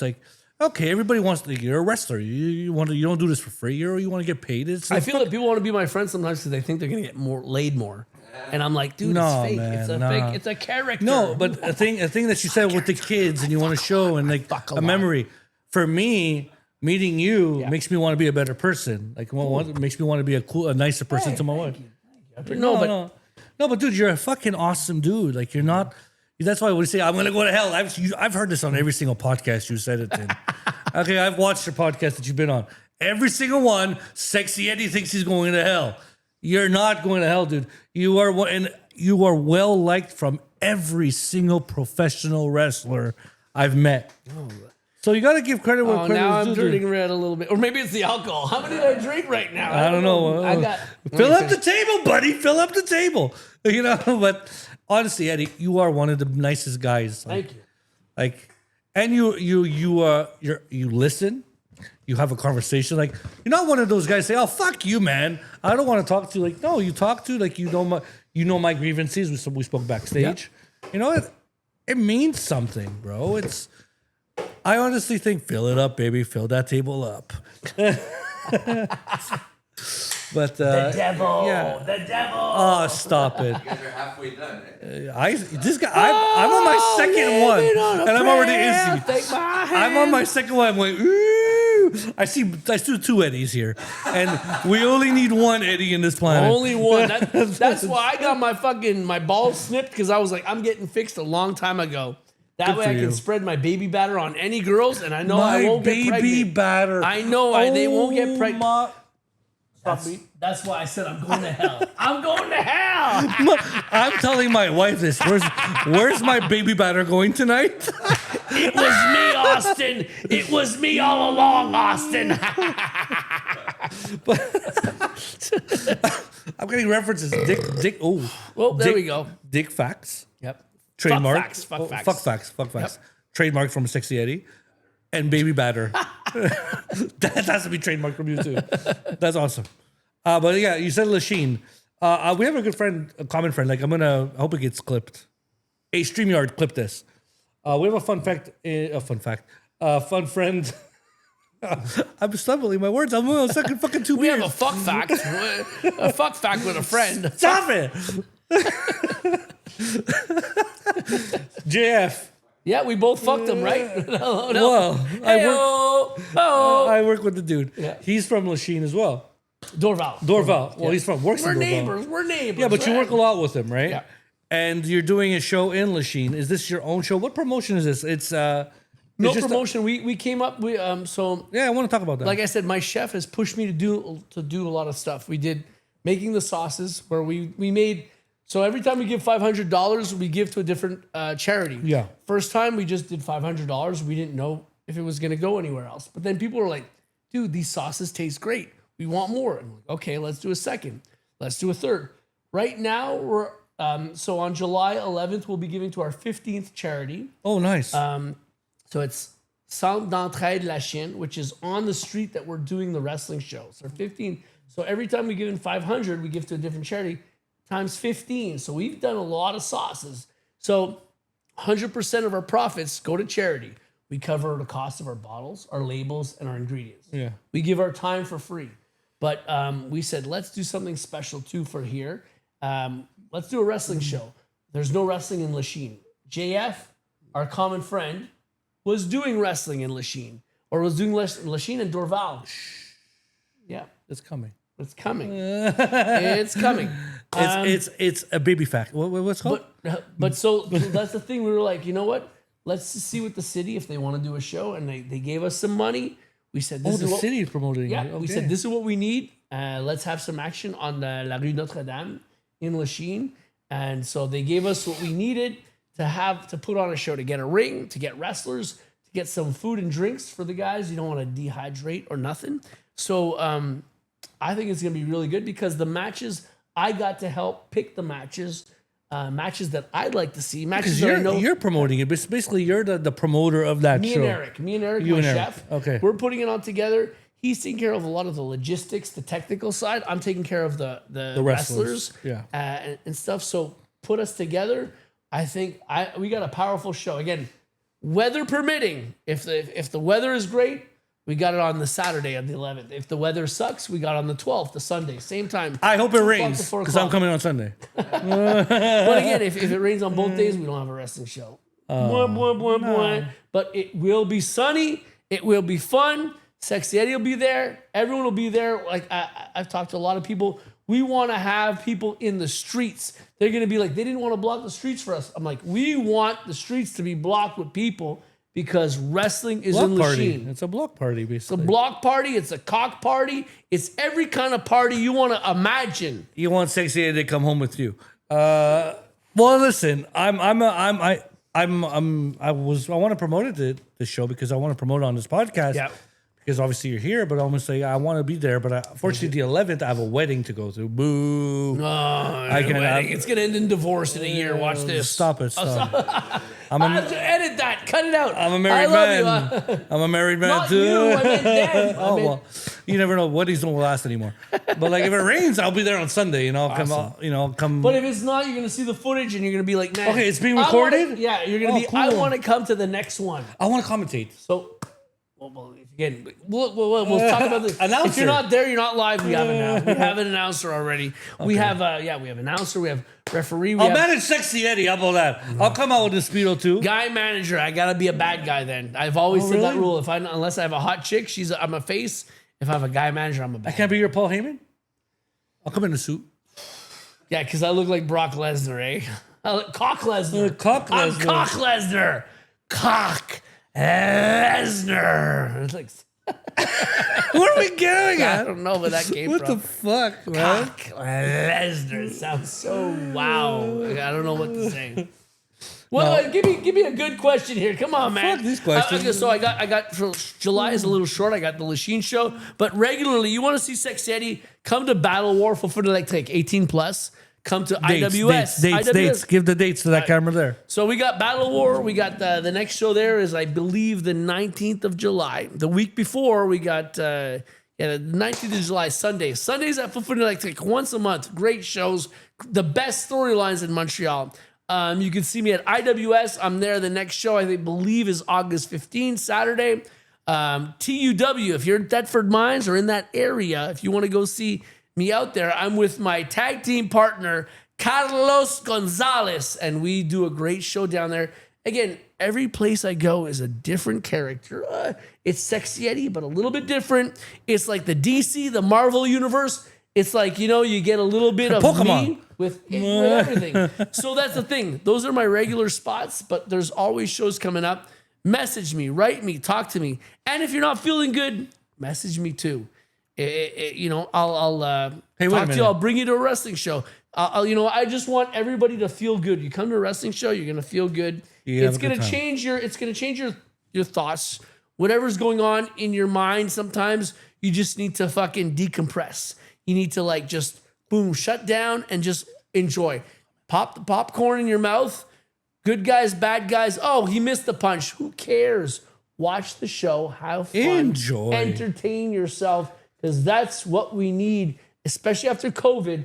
That was the one thing. I needed to entertain people. I was doing it on social media, and I was telling some wrestlers, they were calling me, and they were depressed, and they were down. I said, dude, if you feel bad, give me a call. I'll say some jokes. We'll drink some beers. We'll talk on Zoom. And that's what we did. And some of us, that's how we got through the pandemic. Again, because we weren't able to. Someone who says he's going to hell is making everybody else happy. No, but we weren't able to perform. And I said, hey, man, if I can help you just a little bit and you can help me, we could talk and just, get through this shit together. We didn't know how long it was going to be. Yeah, you're At right. first they said COVID, 2 weeks. Yeah, my ass. 2 weeks, fuck. But so there was no wrestling for a long time. And then it came back, a little bit of wrestling, and then it was back gone. Yeah, it was back on. And it was just tough for everybody. So I know on the side of the performers, it was tough because that's what we do. That gave us our reason for living. It was. Notre raison d'être. We That's haven't. for the French I had a fans. sponsor before you had to take a piss, and we never got to that question. I was gonna say you lost your sponsor while I was talking, right? Oh, Mr. Wilson Cola says Eddie is definitely on everybody's Mount Rushmore list of Quebec's wrestling. hey! Thank you for all your advice. Oh, look at this guy. Yeah. I'll book you wherever you want, Wilson. Okay, I got you covered, man. I Wilson got you. Colas was on the couch a couple weeks ago. No, good. So again, Thank you very much. I See what appreciate I mean? I'm going to hell. Yeah. You know, fuck this guy. One of the nicest fuckers in pro wrestling in Quebec, around the whole world, and he's saying, "I'm going to hell." It's one. No, but it's one thing when you hear it from Quebec, but when you hear it from sometimes other countries, I want to tell you too. I'm going to go back. I gotta do my sponsor, dude. Oh yeah, sorry, sponsor. This camera, Cap this camera, Go this camera. championship belts. You didn't give me your top 5. I totally forgot. You know, I totally 5. forgot to bring my fucking top 5. He's gonna kick my ass, Abdullah Wan. Yeah. So like I gotta say, give me your top 5, and then we'll go back to your stories. So I'll give you the top 1. The Eagle belt was the coolest belt. Yeah, that was the coolest belt. The worst, I'm gonna say the worst belt because I've won one of these, and everybody seems to win this when their first championship belt. It's one with all these flags that are all around, and I'm like, yeah, that represents FIFA. That represents teams from all around the world. But you'd have a belt that like never left Cornwall, and it's got every flag all around it, like as if it means something. And some of the flags were wrong too. They just put so that was probably the worst belt that I've. But I've seen that belt in a few federations, and it was like it was their intercontinental belt kind of thing that they'd give it to someone. But I'm like, oh, this belt again? I've seen this model before. What belt means the most to you? Like The Eagle one. The Eagle one was really cool. I think I don't know, and not that I'm not American, but the Eagle just like I don't know. It just like I don't know. There was something about it, Yep. dude. It's just No, this it's one. majestic. He's talking about this one. It's majestic. I want you to hold it. You deserve it. Like no, but there you dude, go. look at that. Like it was just like you're just showing. SeXXXy Eddy is my WWF world champion. I'm an eagle. I'm gonna jump off a building after this. Raise it up. Raise it up. Raise the roof. You know, there you go. After this, I'm gonna jump off a roof. I'll be like, I can fly, and then I'll die, and it's gonna be because of this guy. yeah. And then I will be in hell. No, you're and not. You're gonna come to hell, and I'm gonna fucking punish you for killing me, you son of a bitch. I love it. Who are your favorite champions? Dude, that's really hard to say. I mean, Hulk Hogan, besides Hogan. no, but no. Oh, yeah, the Macho Man Again, ticket, cream of the exactly. crop. Yes, those. I could see. You got guys like Macho Man, Bret Hart. There was like they were the I want to say not the heavyweights, but they were under. They just gave great performances, and it's like when I started watching WCW, I love and WCW. watching the lucha wrestlers, and I'm like, dude, they're bringing new stuff in. The Japanese guys too were like, this is different. I don't understand it yet, and I had to watch more of it, but I like it a lot. And then when I saw hardcore too, that just blew my mind. Who was your favorite hardcore wrestler? So I got to meet Mr. Sabu. Matsunaga. Matsunaga was so I went to his restaurant in Japan, Okay. Ooh, wow. and he blessed me with a T-shirt. So he has his own steakhouse, which is closing soon. So again, if you're in Japan right now, go to Matsuro Matsunaga. I get the first name wrong. But go to his restaurant, Mr. Danger's restaurant, because I think they're closing soon. He's like 60-something, which is crazy because when we have memories of wrestlers, we think of them as young, and we forget that we're aging, they're aging too. So when I see a video of someone and I'm like, wait a minute, that doesn't make sense. But I'm like, oh shit, I was 13 when I saw his videos, so it makes sense now. So he's closing up his restaurant. He had his steakhouse. There's Ribera Steakhouse and Mr. Danger's Steakhouse. And I went there. He did like an electric eels death match. He did, I think, the first desert death match. There was cactus in each corner. There was scorpions in an aquarium in the middle. I was like, this is wrestling too. It's not just WWE. This is crazy. He did one ECW match, but from what I heard, he didn't like traveling. Again, Japan and the States is a long fucking flight. And he's like, you know what? I want to stay home. I want to do my thing, have his restaurant stuff. And it makes a lot of sense. But he innovated stuff. FMW and Wing Wrestling brought in stuff. They opened the door for ECW, the original ECW. Yeah. They opened the door to some of the deathmatch hardcore stuff that we see now. I helped some people in the deathmatch world, but they've evolved so much that I hope I can still contribute to it. I have a future death match coming up in September for a Canadian death match. I believe it's going to be in Toronto area. And let's see what these young people can give to the community of deathmatch wrestling, to the fans. Yeah. Let's see what SeXXXy Eddy can contribute to it. You know what I'm saying? So I'm excited to do that. I'm excited to be part of that. Yeah. There's some things that maybe I wouldn't do anymore. Like that I've seen back then, people were saying I wouldn't do what he's doing. And now, retrospective, I sit back and I'm like, man, I wouldn't do what some of these guys are doing. Yeah. Because I've seen stuff on dry ice, on cut open beer cans, on razor wire. There's some things that I'm like, that's nuts. Eesh. But I understand when those kids will be like, shut up, you can't tell us what to do. You were doing this back then. And I'm like, I get it. I feel like I'm the old guy telling people, hey, don't do that, do that. But I used to do that myself. Or other stuff that was crazy back then. And now this is crazy now. So I don't understand it. But like as I'm saying, every time there's magicians have new tricks. So I'm an old school magician. So if the new school magicians have new tricks that I don't know of, great. Keep fooling me. Keep tricking me. Keep tricking the fans and do what you gotta do to be safe and to fucking make the show blow up. Because that's what I want to see in wrestling. And there you go. I want deathmatch wrestling too to get the respect that it deserves. Dude, Necro Butcher, a good friend of mine, we went to go watch football together when he came down to Montreal, and we were a tag team together one time.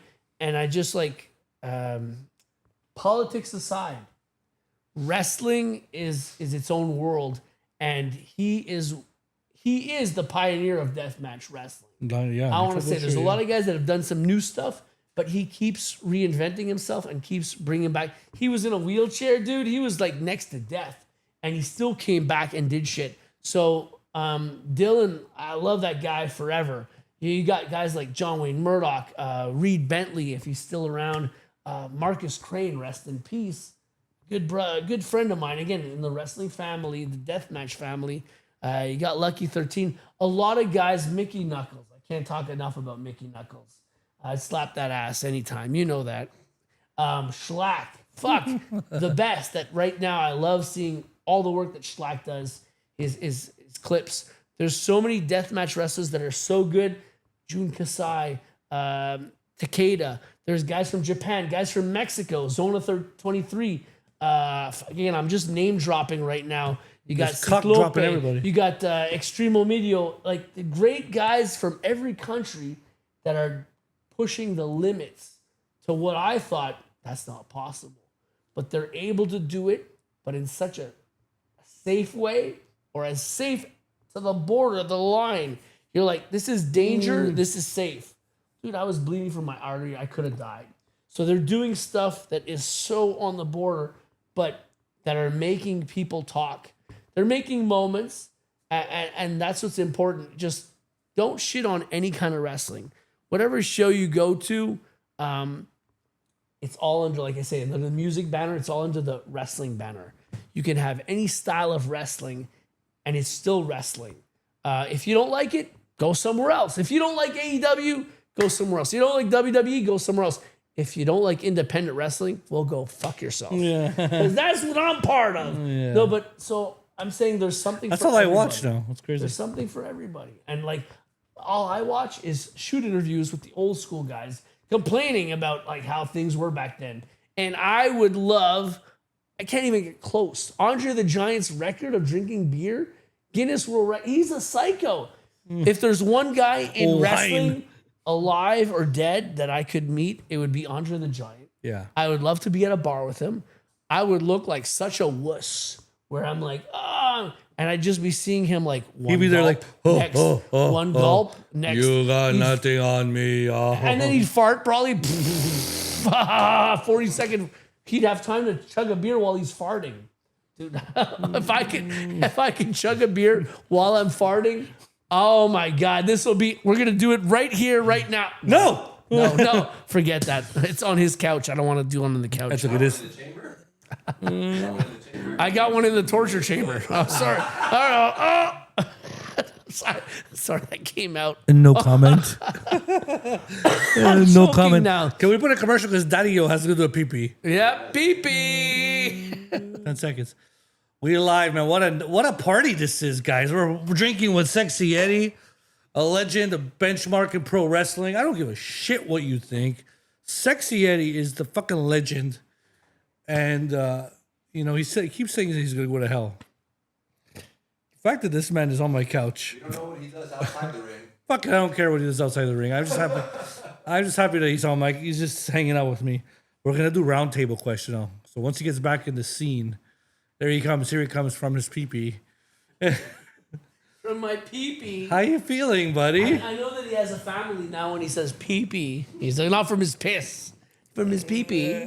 I got 2 kids, buddy. I got a daughter, a 5-year-old kid, and a 2-year-old son. And all I gotta do is want a hell pee-pee yeah. change. A pee-pee change.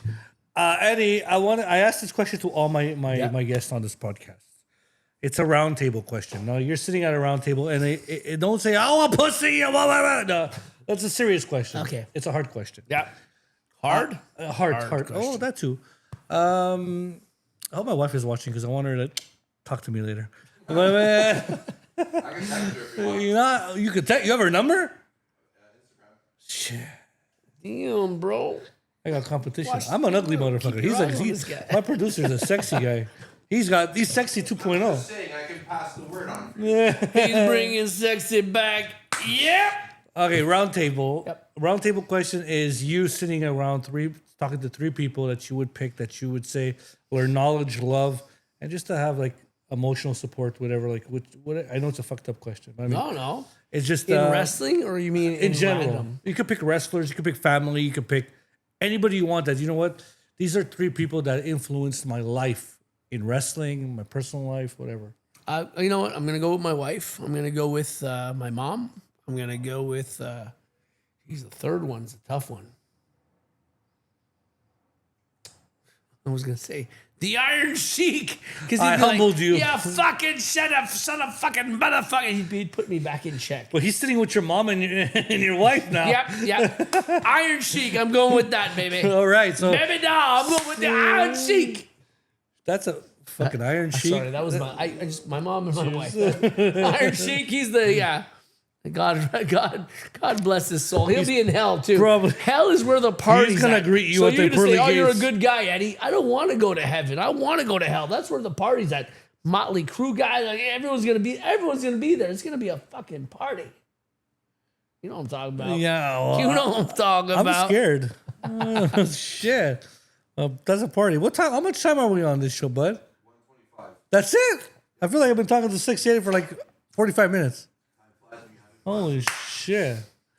Eddie, Yep. let's talk about the modern state of wrestling. Yep. There's 2 things. I asked Maria Belmont last episode, I don't know if you watched it, but I mean, last episode, there's a ring wrestling and no ring wrestling. Yeah.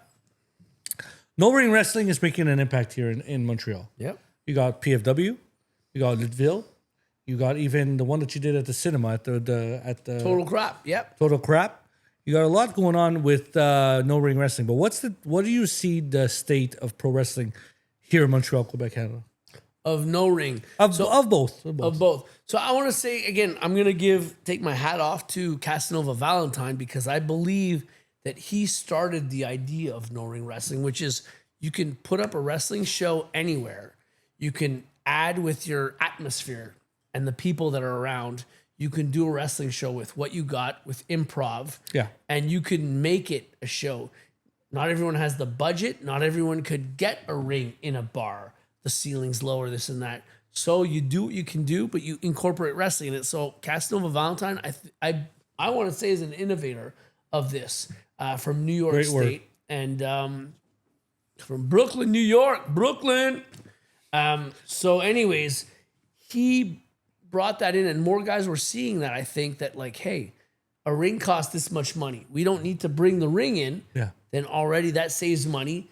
We need though wrestlers that could also be actors that could work around this. So when you find what you can do, which Maria Belmont, I feel is one of the best.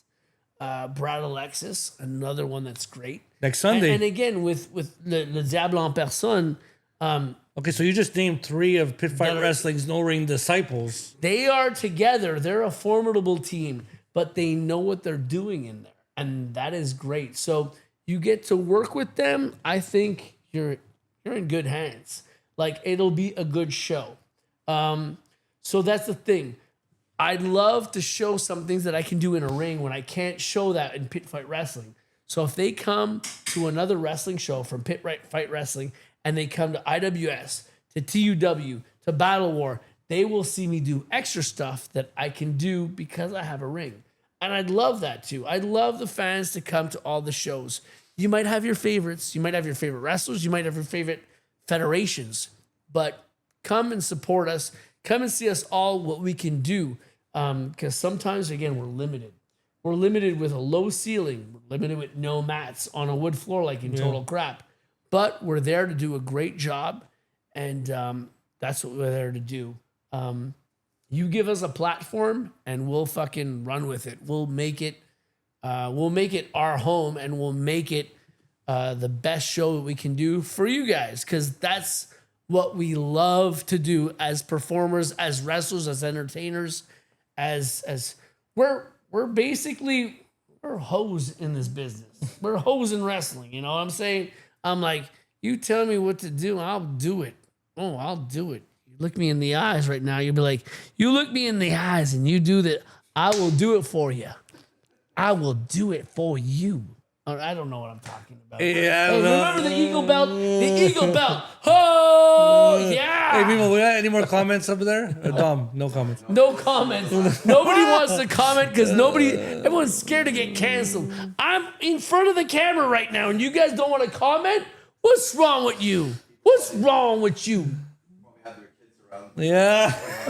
I did say this show will be This is a censored. Friday afternoon. Come on, man. Well, It is I'm a not Friday drunk afternoon. yet. You I got- should be drunk, you son of a bitch. Fuck, man. Hey, again, to all our USA fans, USA. Hey, drinks, Independence Day. Fuck Donald Trump. I'm drinking my beer. Blue Dry. Cheers. Yeah, Blue Dry. Fuck Donald Trump. Yeah. Oh, there goes fuck you, another Hogan. belt. Get that belt up there. Fucking Hogan belt. Da-down, da-down, da-down. Yeah.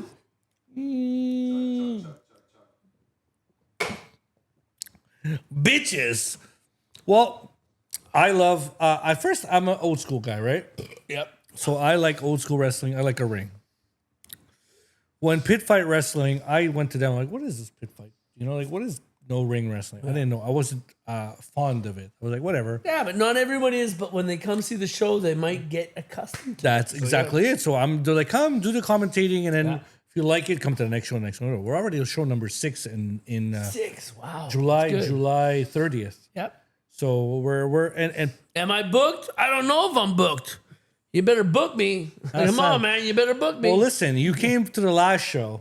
I'm just saying though, the atmosphere when you came out, you just threw that fucking case of beer in the fucking pit, boom, and you I just was thirsty. I was thirsty, man. But Motherfucker. the- It's getting hot. the It's getting room- hot in Montreal. Summer in Montreal is hot. It's sweaty. it is hot. It's ready for a sweaty Betty, if you know what that means.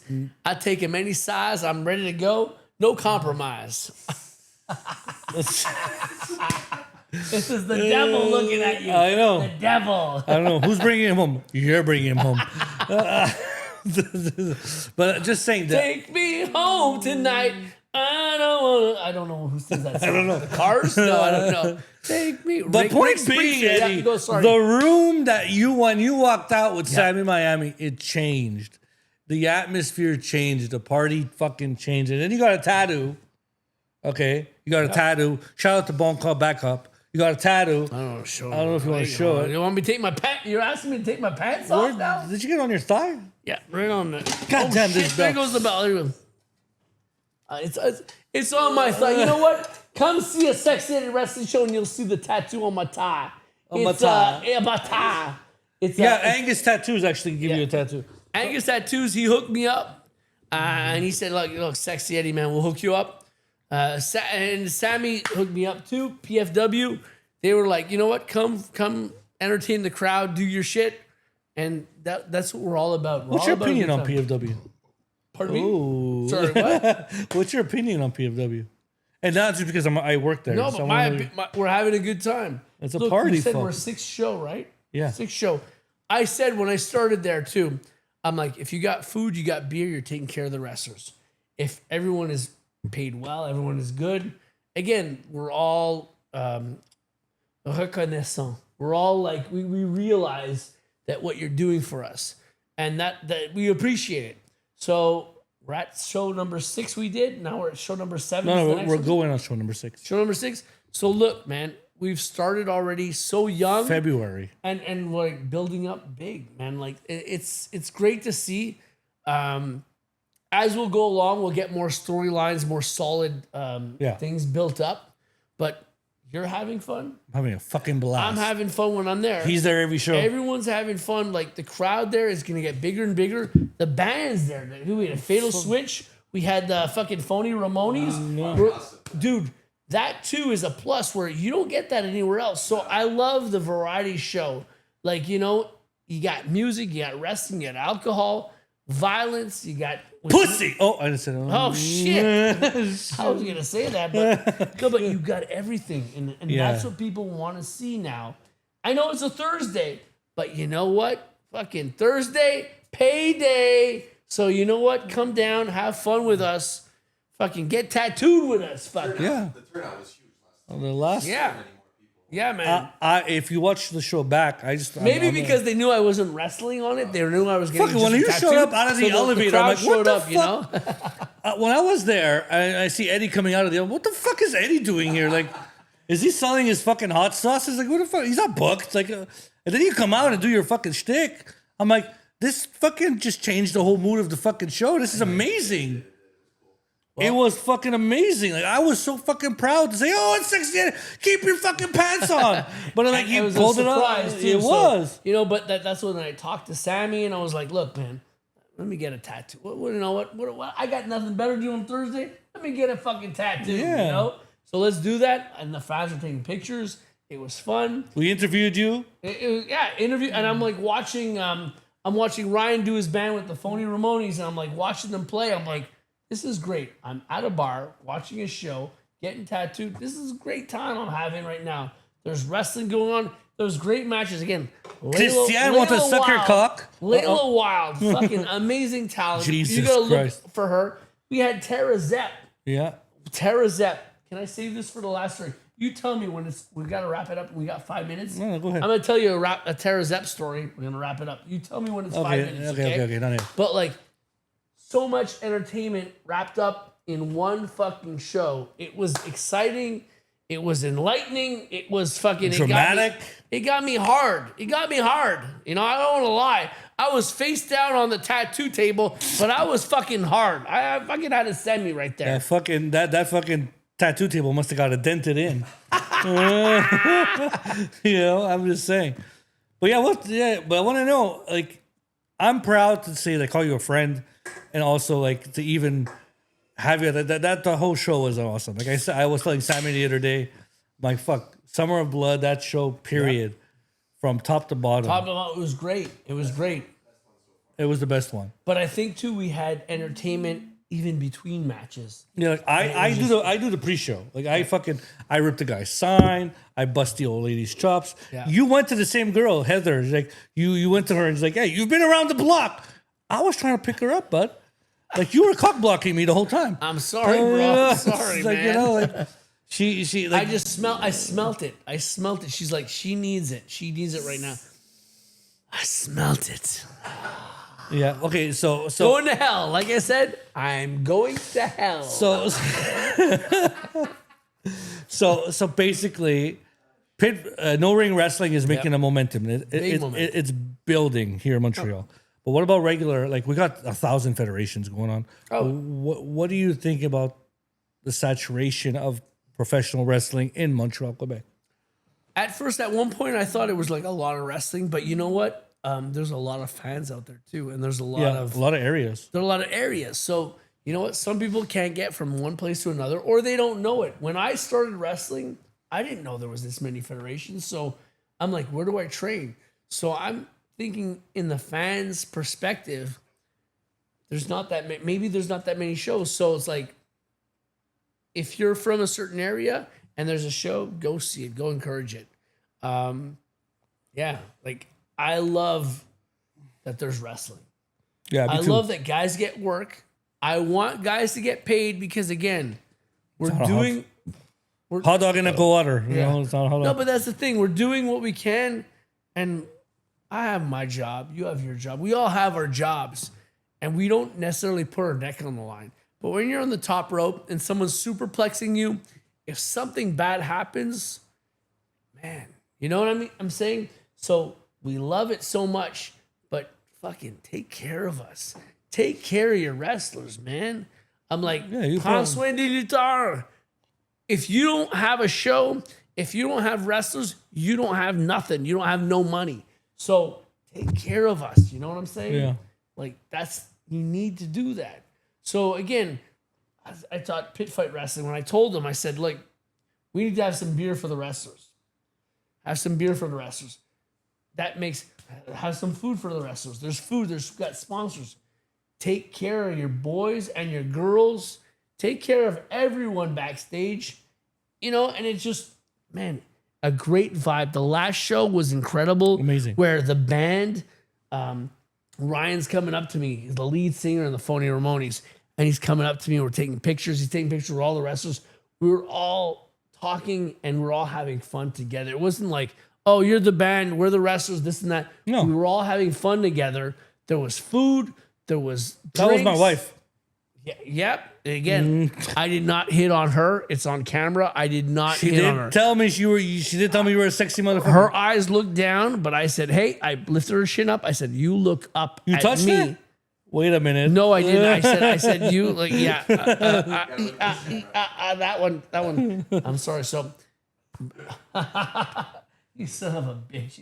He's got me on the spot right now. But no, when you got a complete show, when you got everything, everyone's having fun, it all shows, and it shows in the crowd. When places they don't take care of anyone, no, but you see that, and you see when people are having fun, wrestlers and the fans. It transmits to everyone. So we have a great fun down there. So that's your main place at Pit Fight Wrestling. Yeah. And I think, again, I love when a company starts up and it's doing great. And you just keep the momentum. Keep the momentum going. Don't go and book people that are too expensive for the future. Wait, build it up. We got so much local talent. We got So people much. in Ottawa and everywhere that, you know what? So, like, Tara Zepp was at the last show. Go ahead, do And your story. So, is it already time for that? You tell me when it's I 5 minutes want before. to know the story though. No, you're going to ruin it. 5 minutes before the end of this What podcast. time is it? How much time are we at? Oh shit! Well, yeah, there's about 5 minutes. We can't go over 2 hours. Shut the fuck up. I still got some more beers to drink. Really, or what? No. No, I don't fucking care. I'll go over. Let's go. Fine. So, Tara Zepp said it was okay for the story. So, So again, you know Tara Zepp? Okay. yeah, so we met, Where'd you meet Tara Zepp? fuck, where did I meet her? Shit, what sex party were you at? Man, I'm trying to think. No, I'm joking. She said it's okay to tell this story because I'm already married, so it was fine. But so one day I woke up and I was naked on my couch at home, like a werewolf. You know in those movies, you get the werewolf and he wakes up and he's like, "What the fuck?" So I was naked on my couch and I woke up. I had a rash all on my chest, all on my crotch, all between my legs. And I woke up. My wife was already gone to work. And I'm like, what the fuck happened last night? I partied hard. I partied for a day and a half. So I was like, again, it just shit happens. Shit happens. You're just having a good time. So listen, I'm trying to fucking put the pieces together. My wife's at work. And I'm like, I got to put these pieces together before she comes back because I got to explain all this shit. Where these marks come from? Right? So, so the first thing was I was at a bar and we were having drinks. Fucking Green Phantom, you're responsible for all this shit. And I was like hitting on the girl that's singing. I was hitting on her hard. We went to elementary school together. There's the icebreaker right there. But so that's all I remembered. I saw some pictures afterwards. I'm like, I don't remember taking these pictures. Then I'm at Green Phantom's hangover house. story. My next blackout, back in. And then I'm at Green Phantom's house, and Green Phantom's telling me, oh, this girl's a stripper. Nice fucking juicy tits. I love juicy tits. Oh, yeah. I'm looking right at the cat. I'm looking at you. I love juicy tits. I love juicy tits. But she's in her bra. It was really hot. And I'm in and out of like drinking, doing drugs, which wrestlers don't do that anymore. But this is back in the day. And I was like, fuck, I'm having like flashbacks. And then after that, we told her, she was like, I want to come to the beach with you. Me and Tara Zepp were going to the beach. It was like close to Verdun. And she's like, I want to come. And we're like, oh, she's going to bring down the party. We don't want this extra baggage. So we're like, no, we're going to go do this. So we ditched her. And then we went to the beach. And like every time I jump in the water, I'd fucking wake up from my fucking alcoholic fucking haze. And I'd be like, oh, I'm awake, you know? And then when the sun would hit, I'd be like back drunk again. So all this to say, Tasty. I had 3 girls that I was like, I don't know what happened. I'm waking up on my couch like a werewolf, like I said, in a little ball with a rash all along here. And I'm like, what the fuck did I do? When my wife comes back from work, I got to explain what happened. I don't know what happened. So I don't I got to explain that. And then, so I'm thinking in my brain, all this shit is happening. My brain is not that big. So already all this shit is happening. She comes back and she's like, babe, she opens the door. Listen, this, that, this happened, blah, blah, blah. I don't know, blah, blah, blah. And she's like, you fucking idiot. You don't remember.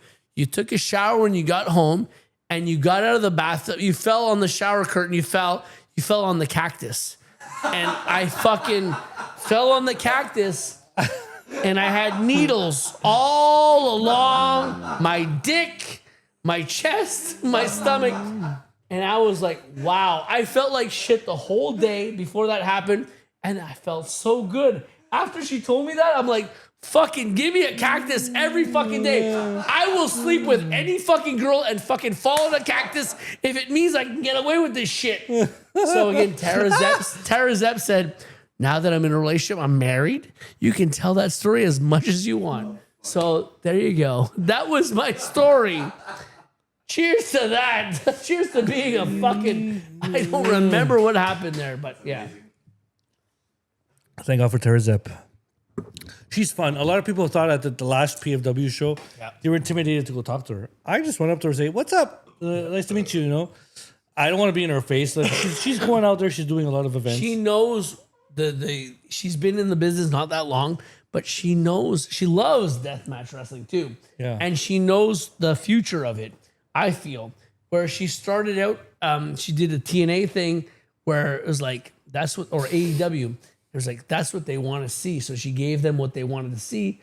But instead of being herself, she should have done that. And she said that, where she's like, I should have given them what I am, my character. Vile villain, yeah. Right? So like, she's great. And she was great to school the girls that were in her match together. And she has a lot of knowledge already with the young amount of time that she's been in wrestling. Her first show she had it with Mick Foley. Second show, she had asked me if I can do it. She lost some sponsors and shit happened. So, yeah. Again, like, wrestling is... So you're close. You could say you're close to Tara Zepp. Close. Friends. Close. Is my penis in her? How close do you want to talk about? Friends. But I guess we're just friends. Okay, Jesus. We're just friends. I want to be more than friends, Tara. Jesus She's married. Christ. She's married. Come on, why are you instigating this shit? He instigated this shit, not me. Well, anyways, we're we're awesome. all having a good time. Don't mean nothing but a good time. Oh, fuck yeah. But Tara Zepp was awesome. Like, she was awesome at Pit Fight. She's coming back July 30th. Coming back. Good. She's coming back for one more event, so that's gonna be fun. A big show for Tara Zepp. But she's awesome. She's cool to talk to. No, she's from Toronto, I believe. Yep. So she was from Vancouver before. Vancouver. That's why I remember Vancouver. Toronto. And married to Facade. Can I say that stuff? Is she married? Like, yeah. I don't know. I know she's married to the guy with the green hair. Yeah, Facade. So, like, again, he's American, I believe. He's so in the NWA, I think. Man, You know, I know. I don't know, but like if you know, I don't know. I remember but, like, seeing him in he was the doing JCW stuff. So JCW, and yeah. yeah. Juggalo Championship Wrestling. And you've When you been gonna there. I book me? remember When seeing you you gonna been book me, motherfucking clowns? When are you gonna book me, man? Come on, man. GCW. I saw you got eliminated butt ass naked. You know, in that battle royal. At GCW. GCW, yeah. Not JC No. is Juggalo, And but GC. GCW, yeah, it's on my. I pinned that up. You want to follow me on Instagram? You're gonna see me get eliminated where I'm naked, totally naked. Butt ass naked, holding his cock. It hasn't happened ever in wrestling. So you know what? You want to see the innovator and stuff of craziness. That's what I'm saying. People have done a lot of stuff. You got Japanese wrestling, Mexican wrestling. You got everything where you're just like, it's all been done before. And like, you could do something and then the same thing around the world, that same thing has happened that same day. You never know. So I was like, in my head, is anyone willing? Does anyone have the balls to do what I'm going to do right now? And when guys are like, no. And I'm with a lot of guys, like international, backstage, hey, if I do this, is that cool? I don't know. Like, you gonna do it? You got the balls to do this? I'm like, yeah, I got the balls. I don't have the balls to do a fucking 2 times a 450 flip. No, but you can. I can't do that physically. I can't do that. But I can do this shit. So Yeah. let me do this shit. So that's what I did. So if that's gonna cement my legacy of stupidity, then that's what I'm gonna do. And I'm like, you know what? Fuck the haters. Fuck the Jim Cornettes. You want to fucking whine about me while your wife's getting railed by a bunch of guys? Like, look, I don't mind. Jim Cornette I has was something one of about those the guys, but Jim what? Cornette has something to say about SeXXXy Eddy. There's a lot of things to say about SeXXXy Eddy. A lot of things. I don't know. But he doesn't like the entertainment part. He's a fucking old has-been fucking. But he reminds me of somebody else. He still has you know a what lot I of mean? good knowledge. He still got good knowledge. I prefer Vince Russo. Yeah, you know what? I did a Viagra on a pole match. I did that in the second Viagra on a pole match ever. He did it first with Billy Kidman. I did the second one, and it came out great. I loved the idea. I loved fixing the finish so that it made it look great. So you need to do. This is what you're given. Make it the best that you can do. Yeah. Like, you give me a fucking shit sandwich, I'm going to try and make it into the fucking, I don't know, an egg sandwich. If I can make it into a smoked meat sandwich, Hell then, yeah. You know, Montreal, yeah. All that meat, all that juicy meat in a smoked meat sandwich. But that's the thing. Sometimes, like, people give you limited restrictions, and you're like, man, I got to make this as good as I can. If you just shit on it and you just do what you got to do, it's one thing. But if people remember and like, man, that was great. And I'm like, man, they gave me nothing, but I did this. So Yeah. then you know that, you know what, you had a Yeah. part of that. So if I have a part in all that stuff, that for me is a really cool moment. So yeah, that's it. I don't know what else to say. I'm like, you know what? Try and make the best out of whatever you can. If people give you something, you try and make the best from what you can. So, cheers to you, son of a bitch. Let me drink that. Fuck. All right, we're winding down, Eddie. 150. Yeah, we're winding. We got 10 minutes left before I get canceled. Before you get canceled? Spotify doesn't let me upload the account, the audio. Yeah. If it's 1 second more. Yeah. All right, so last question. Any fans? Last question? Any comments? Fuckers. No comments. Everyone's like busy on a Friday. How many watching?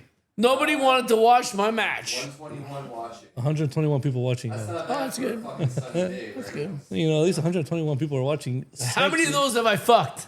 How many of those 121 have I had sex with? Have I had sex with? Well, ladies and gentlemen, if you want to see SeXXXy Eddy, SeXXXy Eddy, to that camera there, tell everybody what's coming up next for you and your social media, Yeah. where they can find you. All right, we got July 11th is the Lachine Show. It's free. Come on down. 1345 Notre Dame Street. Free. What do you? We're gonna be selling beer. We're gonna be selling a bunch of stuff, food and everything. Come on down, have fun. You got 5 matches. These are matches that for me I wanted to see. So I helped book these matches because I wanted to see them. Other than that, like I said, IWS, Battle War, TUW. Check them out. Find their websites. A lot of fun, a lot of action. Yeah, and a burp there too. What else, man? You want to buy my Socials. sexy sauce? You want to buy my sexy Yes. sauce? I got sauce. You like hot sauce? No, come and buy my hot sauce. So we pay for our labels, our ingredients, and our bottles, but 100% of the profits go to the charities that we help out. We've helped out. Now it's going to be our 15th charity on July 11th at our Lachine show. We're helping out, and it's super cool. I feel like a good person. So come help me feel like a good person. You are a good person. Buy my sauce. It's going to hell. But if you want to give me a blowjob, I'll feel like a bad person. You want to help me with that too? I'm going to keep my mouth closed. I don't mind. Yeah, I don't mind. I don't mind. My wife, just don't tell my wife. And you know what? We got a good deal. But all this to say, have fun. Independent wrestling, professional wrestling. Come on down. Have fun. We're having fun. The more people that show up, the more that we have fucking fun. More people show up. Come on, man. We're trying to do our thing. People that tell me, hey, man, is Sami Zayn going to be there? Is Kevin Owens going to be there? You know what? If you would have came 10 years ago, you would have seen all those guys. So come see the future of wrestling. Come see the Tyler Knox, the Bray Del Russo, the Leah Sparks, Heavy Knox. Come see Hey, you're forgetting my guy. Oh, there you go. Maniacal Moretus. Yeah. Come see everyone because you know what? They're working to get to that goal. And if you say you've been there, you got their autograph, you got their picture, you've been there before they even made it, that's awesome. So please come out, support independent wrestling. Help us out. Help us help you. Help us help you. You know what I'm saying? Social media. Yeah. Social media. You got me on Instagram. You got me on Twitter. You got me on MySpace. You got me on MySpace? Grindr. Oh wait, no. What? No, Grindr, they said no Grindr. I don't even know what those mean. Social media. I don't know what that means. No, but I got Facebook. I got Fuckbook. Is there Fuckbook yet? I wish. Trademark Fuckbook. Bam. Instagram. We'll build it only together. one Naked Eddie, and on Twitter or on what is it called now? X. Yeah, X. You know what? They changed the name because of X. Triple X. Express. You're welcome, Donald Trump. Ding, Change it ding. for me. Yeah. So we got SeXXXy Eddy 69. So again, add me, message me, talk to me. You want help? Come get some help. You want to come see a show? Come see a show. I'm. You want to we're get there. laid? You want to what? You want to get laid? Come talk to me. He said that. I didn't say that. Send me pictures of your girlfriend or sister, and maybe they will get laid. I don't know. I told my wife the other show, I'm like, you are never, ever going to be around in the same room with SeXXXy Eddy ever again. Oh, Because she's like, she told me straight, when you get to his age, you're going to be just like him. Well, fuck, I wish I had the same pussy that he had, but like, fuck. Jesus Christ. Jesus Christ. Anyways, go ahead. I don't know. I said everything. I need Okay, to say. last question for you, bud. Yeah. I say this to every wrestler. He's so drunk. This Two fucking motherfucker's beers. I'm so a pussy. drunk. I'm a lightweight. Eddie, you're at a certain age now. You've been doing wrestling for over 20 years. I'm not gonna say how many years because it's not appropriate. But where do you see yourself in the next 5 to 10 years in pro wrestling? Damn. In pro wrestling, I never know. And I've said this 5 years before. I was like, I don't know. Every time I wake up, everything hurts. Everything's in pain. I get massages, I get chiro, I get osteo. Fuck, you're scarred like no So that's tomorrow. why when people say, why do you ask for this much money? And I was like, look, dude, it's not only the gym, it's the tanning, but as you get older, it's everything else that to take care of your body. So when people say $100, man, I'm paying you a lot of money. I'm like, $100 is nothing right now. So No. there's a lot of things that need to take care of someone.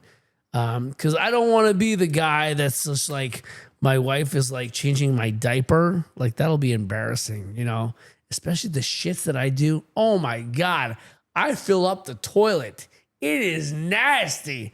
It's shit nasty. You know what I'm saying? But like, you know, oh, it was a burp in the laugh. So, you know, I just want to be as, I don't know, as a good husband as I can be. So like, that's the thing. Wrestling is like taking care of shit. I just want to get like compensation for what we do. We do a lot of stuff. Well, get paid, if you man. appreciate what we do, again, buy our merch, buy our stickers, buy our pictures, buy our t-shirts, buy our caps, buy my hot sauce. Fuck, I'm just telling you that's all. You're helping out. We've given our lives, and it sounds exaggerated sometimes. We've given our lives to what we do, but it's the truth. Jumping off the top rope is not always safe. Jumping off the top rope with someone you don't know is not even less safe. So what I'm saying is that we want, you know, buy our stuff so that way we can keep doing what we're doing. And if guys keep doing what they're doing, they may eventually get to the TNA, AEW, WWE. So please help us out. You are supporting the next future stars of this business. Thank you very much. Salute.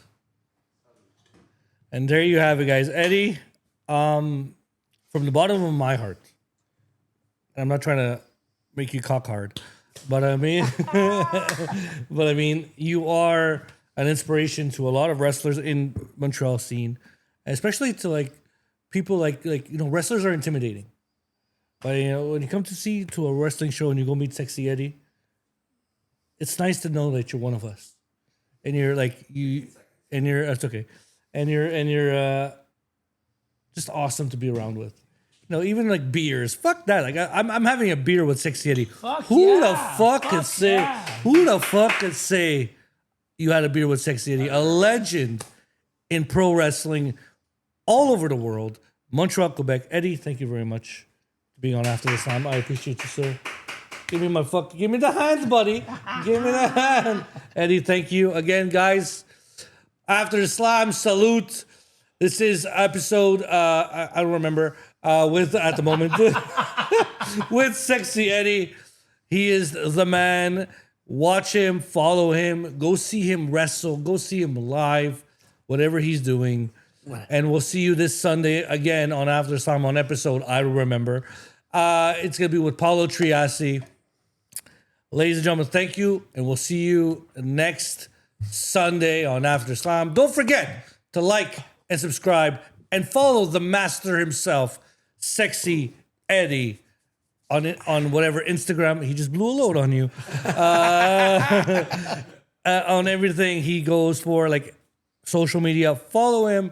He's an inspiration for the world, and you should be following this guy. Thank you, sir, and I appreciate you very much. Again, thank you very much. We'll see you this Sunday on After the Slam. Salute.